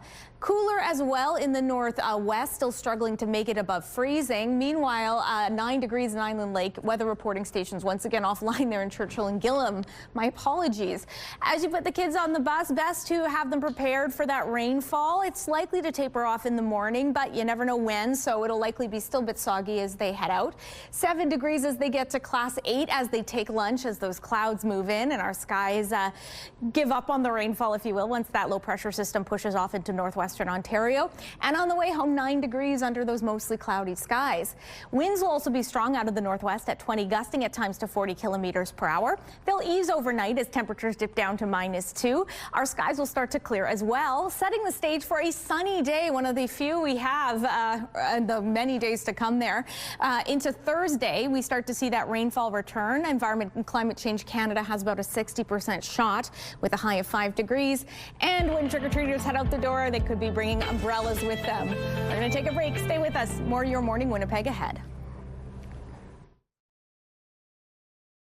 We're about to make one of our viewers' morning a whole lot richer. For the past few weeks, we've been giving you the chance to enter to win a staggering $20,000. And now it's time to announce our lucky winner. Congratulations to Al Priadel. You are the winner of CTV Your Morning's $20,000 giveaway. Congratulations, Al Priadel. And thank you for tuning in and making CTV Your Morning a part of your daily routine. Have fun spending the $20,000. Halloween is almost here, and if you're creative and want to use makeup to create a cool look, makeup artist Kira Barrett has some advice to help you make it happen. Kira Barrett joins us now with our lovely model, Yana. Good morning to both of you. Good morning. Thank you so much for joining us. Now, makeup is an easy way to get that Halloween look. Why is it such a great tool to use? It's really versatile, and you can use it for really anything. Like, if something's an eyeshadow, you don't have to use it as an eyeshadow. Okay. And it's very easy to get. Because everybody can get makeup, right? It's kind of, everybody has a toolkit of their own. You could just find a creative way to use it. Now, blending is also really easy to do when you're trying to create that look, right? Yeah. Yeah, as long as you have like one brush, you can make the look. Okay, so this morning we're creating a deer. Tell us what you need to do to get started to make that look happen. Well, I'm starting with my gorgeous model who already has a bit of face makeup on. Okay. So just a basic foundation is what we're talking about here? Okay. Yeah, just some foundation. Maybe like she has some like cluster lashes on, but that's preference. Okay, so for the deer look you want, how do you get started on that look? So we'd start with just a brown, like a fluffy brush in any sort of dark brown. Okay. So most women would have this kind of color in their toolkit, right? And then turn that way for me. And then we're just gonna take the brown and just building it on top of the bones, on the cheekbones, temple, on the sides of the face. And do you want a deep brown for this, or? Yeah. Okay. For, like, it depends on their skin tone. So Yana has a more medium, warm skin tone. Yeah. So we're just using a darker version of her skin tone. Okay. And then if somebody's paler, then you just use a lighter brown. Okay. And so you're building it on her cheekbones, as we could see here. Oh yeah, okay. And a nice big fluffy brush is a good way to use this too, because then you could get more done with more control, I take it. Yeah, so I use the smaller brush to put it in its place, and then if needed, can use a even bigger brush and just blend it where I want it. Okay. Looks good so far. Turn that way. So a little bit of depth in there, I could see that. Turn this way.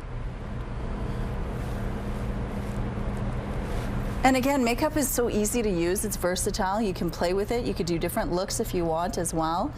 You don't need all, because you are a professional makeup artist. This is what you do. You do this for filmmaking as well. Tell us how you got involved with that side of the industry here in Manitoba. So I've just always been interested in film. Yeah. And movies and stuff since I was a kid. And then I loved makeup as a teenager. We have 1 minute left. Naturally, I sort of went into that career and met some people that helped me find like my place in the industry. Okay. What's interesting here is you're blending makeup with water so that it has more of a thickness to it, right? Okay. And so now you're doing spots just like that. Little white spotted deer. Okay. And again, this is a makeup brush most people have in their toolkit.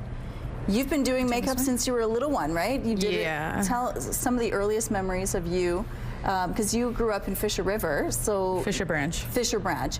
And tell me a little bit about that experience growing up and how makeup has always been a part of your life. Well, since I was a kid, I was a very, like, girl's girl. I love dressing up and pink and all this. And so I always had those little kits. Look at that. We have a deer. Looks beautiful. And so you have a picture of you putting it on your aunt, right? Yeah. That's cool. Okay, well, we're almost out of time already. Well, we are actually out of time. Oh, okay. Yeah, no, you look good. Thank you. As she's heading outside with that makeup, she needs an umbrella. It's been a soggy couple of days. We did get some rainfall totals from the last 24 hours or so from Environment and Climate Change Canada. Areas closest to the international border like Emerson and Gardenton, about 40 millimeters.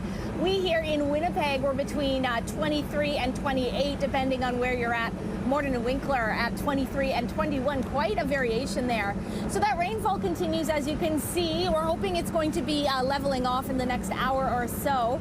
Currently, we're at 7 degrees. Northwesterly winds at 8 kilometers per hour. Pressure rising, humidity at 99%. As the morning continues, skies will dry out, leaving behind lots of clouds and some strong northwesterly winds. They'll be ramping up later on this morning at 20 to 40 kilometers per hour. Temperatures throughout southern Manitoba will be, well, actually, let me revise that. For us here in Winnipeg and south central areas, will be around 9 degrees. Areas to the southwest, cooler, closer to 3 in the Westman area. To the north, overcast skies through the northeast and a chance of some rainfall as that system lifts to the northeast of us. To the northwest, more sunshine for you. Temperatures are decently warm at about 5 degrees. Overnight, skies clear out here in Winnipeg. Temperatures dip to -2. Those winds ease. Tomorrow, lots of sunshine on the way with a high of 8. But sadly, that rainfall likely to return on Thursday. Excuse me. Your Skywatch pick of the day, this one taken by Angie in Broken Head. Stunning shot of that rainbow. And if you have any weather pictures to share, email us to the address on your screen. Weather is brought to you by Blinds Are Beautiful. Our new Hunter Douglas showroom is at 900 Lorimer.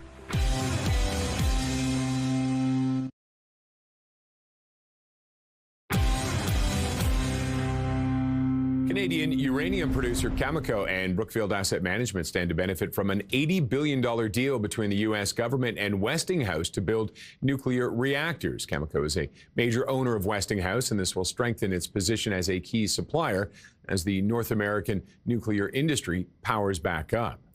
Amazon says it is cutting 14,000 jobs in a major restructuring of its corporate workforce. That number, though, could grow to 30,000. The company says it is further reducing bureaucracy and shifting resources to areas that best serve the customer. Amazon employs 1.55 million people around the globe, but again, that number may be shrinking as AI use grows. Ottawa is moving to ban non-compete agreements at federally regulated workplaces, including banks. The federal government says this will boost labor mobility and give workers the freedom to move to better-paying jobs or start their own businesses. Ontario banned most non-competes in 2021. The U.S. government tried to do the same in 2024, but a court ruled against it. Those are your morning business headlines. For BNN Bloomberg, I'm Roger Peterson. Here at Your Morning Winnipeg, we love Halloween, and that's why we're looking for a Halloween house to highlight during our October 31st show. If you think yours fits the bill, you could win a $500 gift card from St. Mary's Nursery and Garden Center and have the chance to show off your Halloween house live on Your Morning Winnipeg. To enter, head to our contest page at ctvwinnipeg.ca and fill out the form. While artificial intelligence is becoming more widely used, some companies are pushing back on the technology to try to win over customers. ABC's Rebecca Jarvis explains. In the age of AI, some brands are standing out by rejecting it and making that their message. What it's all about. Erie's new ad campaign saying, "We commit to no AI-generated people or bodies," becoming the brand's most liked post of the year. Ari telling us, we knew it was time for us to take a clear stance that real life and real people will always be the foundation of our brand. It's just a distinctive point of view, and that really draws people in, because more than anything, what most consumers really want is to feel connected and to see and listen to human stories that are reflective of their own life experiences. Dove also getting on board, pledging they will never use AI to create or distort women's images. Even Heineken poking fun at controversial AI advertising from Friend.com, promoting AI connections over human ones with this ad: the best way to make a friend is over a beer. And while AI is becoming more prevalent, experts suggest consumers will always have a say.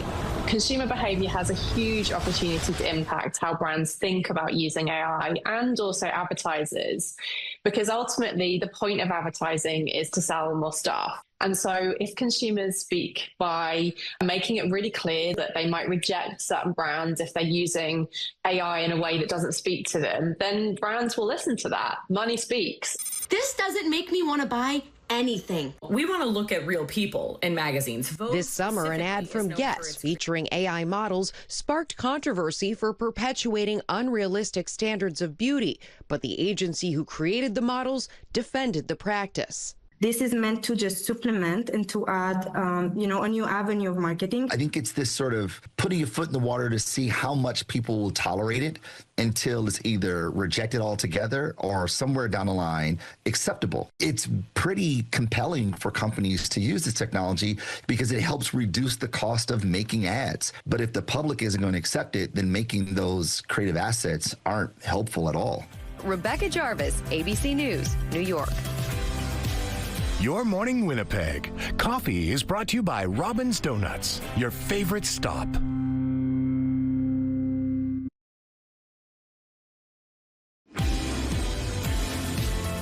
Hope you didn't put that umbrella away just yet. We're still having a couple rain drops fall there in downtown Winnipeg. Should be tapering off soon. 7 degrees northwesterly winds. Pressure is rising, humidity at 99%. Yes, this very broad low pressure system that's been hovering over the southeast, still doing so this morning. It will be eventually pushing off into the northeast and leaving behind some cloudy skies.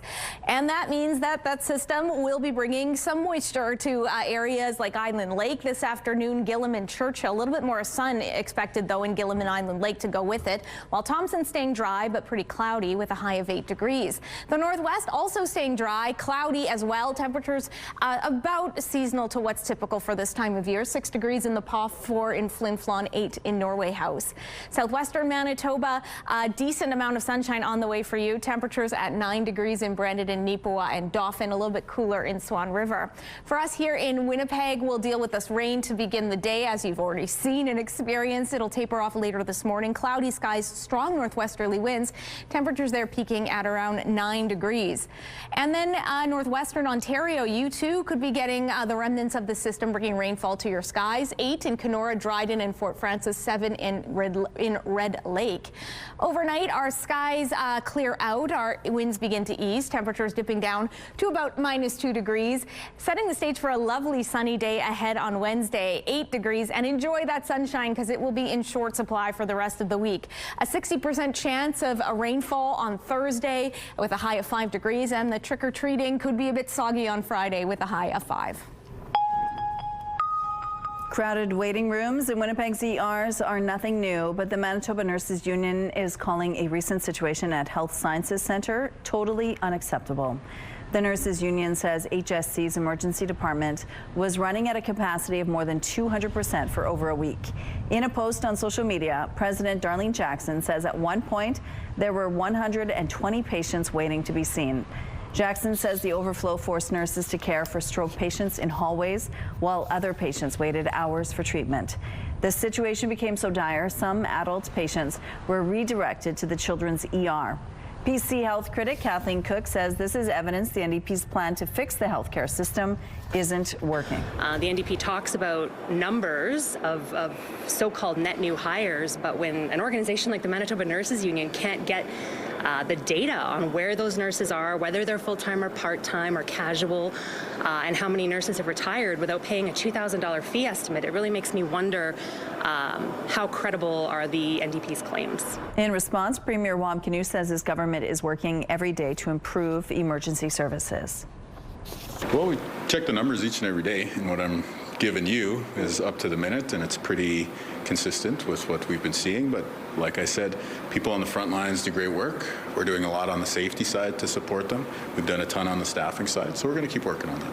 The Premier says currently the median wait time is 2 hours. According to Winnipeg Regional Health Authority's website, as of 6:30 this morning, the wait time at HSC's adult ER was 7 hours. Prime Minister Mark Carney is in Singapore today in the next leg of this Asia visit. The Prime Minister is making a pitch for Singapore to grow its investments in Canada in areas like AI, clean technology, and critical minerals. Prime Minister Carney was just in Malaysia for the ASEAN summit.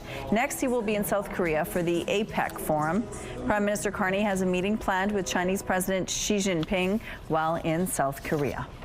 If you haven't started your Halloween candy shopping yet, you could be in for a bit of a fright. A new report suggests households are spending more on trick-or-treaters, but are getting less. CTV's Danton Unger breaks it all down for us. Winnipegger Stacey Cardigan-Smith is gearing up for what she expects will be a busy Halloween night. We're in a neighborhood now that really goes gung-ho for Halloween. But she says stocking up on sweet treats has been more costly this year. Between the increased cost and the increased need for candy, it's definitely been a lot more than previous years. According to the Halloween treat cost report out of Dalhousie University, Canadian households are spending 10 to 20% more on Halloween candy. But here's the catch. You won't necessarily see the increase on the price tag. That's because the sweet treats inside the wrappers are shrinking. Pieces are much smaller, which tends to push households to give more. This thanks to the soaring cost of cocoa beans, which have more than quadrupled in the past 2 years due to drought and crop disease in West Africa, where 70% of the world's cocoa beans are produced. We're seeing prices that are 5-6 times higher. Constance Menzies, the owner of chocolatier Constance Pop, says the higher cost of cocoa beans means a higher cost for her customers. I'm holding a nice a bag of Halloween chocolate, and normally this would cost for someone to purchase in our store, it would cost them $6 to buy a bag like this, but now it's $13. And while some shoppers are planning to cut back this year, they just won't get as much. That's all. Cardigan-Smith says she believes the Halloween candy is worth every cent. Seeing the joy on kids' faces, of course it's worth it. Danton Unger, CTV News, Winnipeg. Here's a look at what's happening now on Donald Street. It looks like things are moving well over here. We have no issues to tell you about at this point in the drive. If you do see any problems out there, though, please let us know.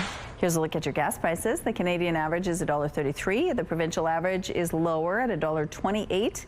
In Winnipeg, the average is also $1.28. And the lowest price in Winnipeg is $1.11. All this info is on GasBuddy.com. The Price at the Pump is brought to you by the Kidney Foundation. Help by donating your card today. For our question of the day, we wanted to know what's your favorite chocolate bar. Marlene's favorites are Aero and coconut bars. Olivia says Dairy Milk Pop Rocks chocolate. Craig's favorite is peanut butter cups. Another Your Morning viewers is Cuban lunch. Lauren says my favorite bar is Big Turk as long as it's fresh. Judy says her favorite chocolate bar is an O. Henry bar. Tanis enjoys a Cadbury fruit and nut chocolate bar. That's my favorite, Tanis. Rachel says my favorite chocolate bars are Aero, M&M, Tiny Bubbles. Thank you so much for all your responses. Let's go back now to Ainsley McPhail, who's live this morning with the Bear Clan Patrol. And now you're back inside. Tell us what's going on there. Well, there's no bucket of candy, Kevin. They're talking about Halloween candy early on the show for our question of the day, and now that I've got such a sweet tooth. Switching gears now to the important things. You guys are doing such great things in our community, but it wouldn't be without partners. Tell us about a few of them that come to mind. Sure, yeah. We're working right now with Loblaws, and they're working on getting us some of our water and granola supplies. They just donated 3 big coffee machines, which we donated over to the 190, the homeless shelter there, 190 Disraeli in Nindinaway Mac. Another partner that we're working with in the community is Nindinaway Mac. They house a lot of the unhoused relatives throughout the city. Another resource that we've been working with is Joe Fresh. They've got an initiative going on right now where they're helping out to supply some of the inner city youth with clothing. So we're having them as a partner, and having them participating in the work that we do is super important. Speaking of the youth, this is something that really fires you up. I can tell when you talk about it. Tell us about some of the work that's being done. Sure. We're working with Children of the Earth every Wednesday as mentors, doing different things, beading, crafting, and I'm teaching some basic guitar stuff, just to get some music involved. And sometimes it's not even about what we're teaching. It's just about interacting with the kids, getting them heard, and being a positive influence and a role model to them. When it comes to community needs, we clearly don't have enough time because there's just so much. When it comes to people helping, there are some ways that they can do that. Break it down for our... Sure, yeah. We have a donation drop-off at 419 Graham, Wednesdays, 10 to 2. And coming up, I think, in the following months, it'll probably be a Friday, too, as well, that will be open there to receive donations. But right now, our donations that we're looking for is mostly toques, mitts, anything that's warm for the upcoming season. Because practically, you guys are the boots on the ground. You guys are handing it to the folks who need it most. What can you say on their behalf? I just like to say that we're going to try our best to be out there as much as we can and support with the resources that we have. I'd just like to give a big shout out to Bear Workwear. They've been a huge supplier of some of the workwear that we have for our volunteers as well. And I'd like to also give a shout out to our volunteers. They're the backbone of our organization, and without them, we couldn't do the work that we do. Awesome. Well, I can say firsthand that it's a great team to work with all morning long. If you want to be part of that team, head to a link on our website for more details. Okay, thank you, Ainsley. Let's go out to the rooftop now. The umbrella's out. You need it today.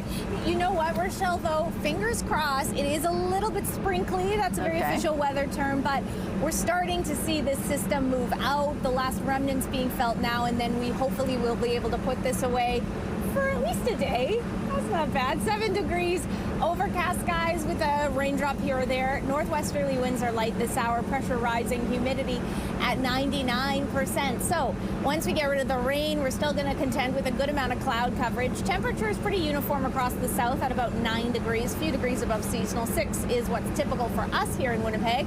Meanwhile, for areas in the Red River Valley, we'll contend with some fairly strong northwesterly winds at 20, gusting at times to 40 kilometers per hour. That system, it pushes into the northeast, bringing rainfall to northwestern Ontario and to very northeasterly parts of our province like Churchill, Gillam, Churchill, Gillam, Island Lake, Thompson staying dry. So look for some raindrops here or there into your afternoon. Temperatures similar to what we're seeing here. And to the northwest, a chance for some sunshine for you. Temperatures at around the 6-7 degree mark, not terrible for this time of year. For us here in the south, we'll start to see those skies clear out nicely. Temperatures dipping below freezing, winds easing.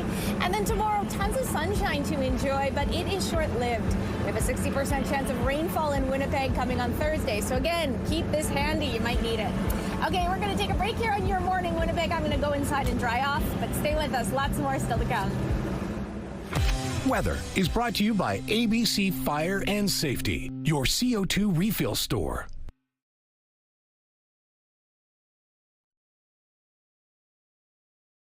Have a news tip? When you see news happening, let CTV News Winnipeg know. Text your tips, pictures, and videos to 10400. That's 10400. Message and data rates may apply. A new hope for Alzheimer's patients in Canada after Health Canada approved a new drug to slow the early stages of the disease. But as CTV's Heather Wright reports, for now at least, it comes with a hefty price tag. Alzheimer's disease runs in John Dalrymple Fraser's family. Both parents and a number of cousins have had the disease, and so does he. Thinking of my own family, I don't want to forget their names. I want to remember them. So getting diagnosed early gives me a chance. He was diagnosed about 5 years ago and is part of an ongoing clinical study looking at the effectiveness of the drug lecanemab, which was just approved for use by Health Canada. It is a historic day for Alzheimer's disease. Lecanemab's approval marks the first time a drug that targets the root causes of the disease will be available in Canada. And while the drug will not cure Alzheimer's, doctors say it helps buy time by slowing cognitive decline and extending independence, and offers hope to families. When independence becomes interrupted and patients require family members, people around them to start stepping in, that the impact of this disease really becomes felt on communities, on families, on the Canadian healthcare system. Lecanemab is not without risk. It can have serious side effects, including swelling and bleeding of the brain and death. Only those in the early stages of the disease will qualify to receive the drug, and patients will be genetically screened, as side effects are more likely in people with certain genes. But doctors hope that having a treatment available will encourage more people to seek help earlier. Will stimulate and encourage individuals to be aware of their memory and come forward if they notice problems. Another major issue with this drug is cost. A Canadian price tag has not been set, but in the United States, it costs roughly $26,000 US. It's also not clear whether provincial health plans will cover it. Heather Wright, CTV News, Toronto. Professional Cree makeup artist Kira Barrett is sharing some industry tips on how to create that perfect look for Halloween. First, you created a deer with makeup, and now you're creating something a little different from a movie based in the 1930s about vampires. Tell us about this look. So it's based on primarily Haley Steinfeld's character in Sinners. Okay. So it's based in the 1930s, and they're just vampires that, you know, do vampire things. This is our lovely model Natalie here. This is a very easy look that anybody could do. First of all, just what you're wearing, Natalie, is for that era, right? Like the 1930s kind of look. What else did you do to create this look? So we put on a lace front wig that was styled in a 1930s type style. Oh, so that's a wig? I didn't even know. That is so good. Okay. And then we have the contacts to sort of mimic the eye effects that they have in the movie. Okay. And then she has some fangs that she made herself. That's incredible. Those are good. But you also created with makeup. What did you do exactly to her face to create this look? So we started with just a 1930s period look. So like base foundation, some blush, maybe a bit of brow, and then a prominent sort of red-orange lip. Okay. And then we built on top of that the vampire like veining and discoloring of like a dead person. I'm not sure. So how would you create that? Is that with a liner? Is that with an actual eyeshadow? How did you create these veiny lines? So I have I have my professional kit, so I used an alcohol activated paints, but I've done veining before with just like eyeshadows. Okay. So you need a thin brush, right? And then what else do you do? Do you have to follow a certain system when you're making these veins? Yeah. So the face has a certain veining system. Like everybody's face has a certain veining system. Okay. And you have to look at the facial anatomy and how different veins will go. So in this case, you even put some on her eyelids, right? Explain to me what you did here. So I have really prominent veins in my eyelids. Okay. And I know like a few of my friends do as well. And I thought that would be like a fun touch to just add on top of everything. So you created veins all over her face, but also down her neck. Describe to me, and her chest here too. Describe to me that part. And her arms, I see. Yeah, just a bit. Okay.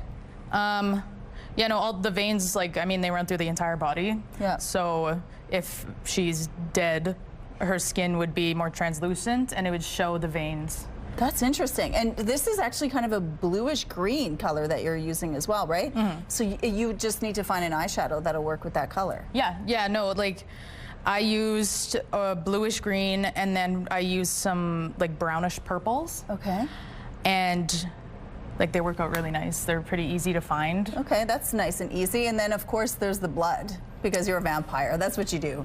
And so what did you create here? How did you do this look? So I have mouth blood. Okay, like real deal blood. Yeah, like so professional blood. Yeah, so it's safe to put in the mouth, but there's also like options from like Spirit Halloween or something, like where it's just like the base standard blood, and you could just put it on the corner of the mouth, not getting it into the mouth, and then just letting it drip down, and then. And you don't want to go nuts with the blood because you don't want to be gory. So this is just kind of a nice, subtle way of doing it. And then you also put some on her chest because it's dripping, right? Yeah. Okay. I like this look. This is easy. And how long did it take you to do this? This is like an hour? About an hour. An hour. It's a good party look that anybody can do. Thank you so much for sharing this with us. This is such a cool look. Thank you. Thank you. It's looking a little spooky out there on the live eye and a little bit wet too. It's been a rainy morning. It's looking to be tapering off now. 7 degrees, some lighter northwesterly winds, pressure's rising, humidity sits at 99%. So this very broad low pressure system has started to push off into the northeast there. It's starting to move to the northeast, excuse me, directionally challenged, which makes this job hard. So that means we'll be likely putting the umbrellas away for a day or so before we get some cloud coverage and a high of 9 degrees. 6 is what's seasonal for this time of year. We'll pair that with some very strong northwesterly winds at 20, gusting at times to 40 kilometers per hour. Overnight, skies clear out nicely. Temperatures dipping down to -2. Those winds taper a little bit as well. And then tomorrow, lots of sunshine to enjoy with a high of 8. However, overnight, temperatures dip to 2 degrees and we start to see the rain move in. And Thursday, we have a good chance of rainfall off and on throughout the day. 5 degrees there. And Friday, as we get ready for spooky season to come to a close, as the trick-or-treaters head out, you could be pairing your costumes with an umbrella. We're going to take a break. Stay with us. More Your Morning Winnipeg still to come. Rooftop arrangements provided by Lacoste Garden Center.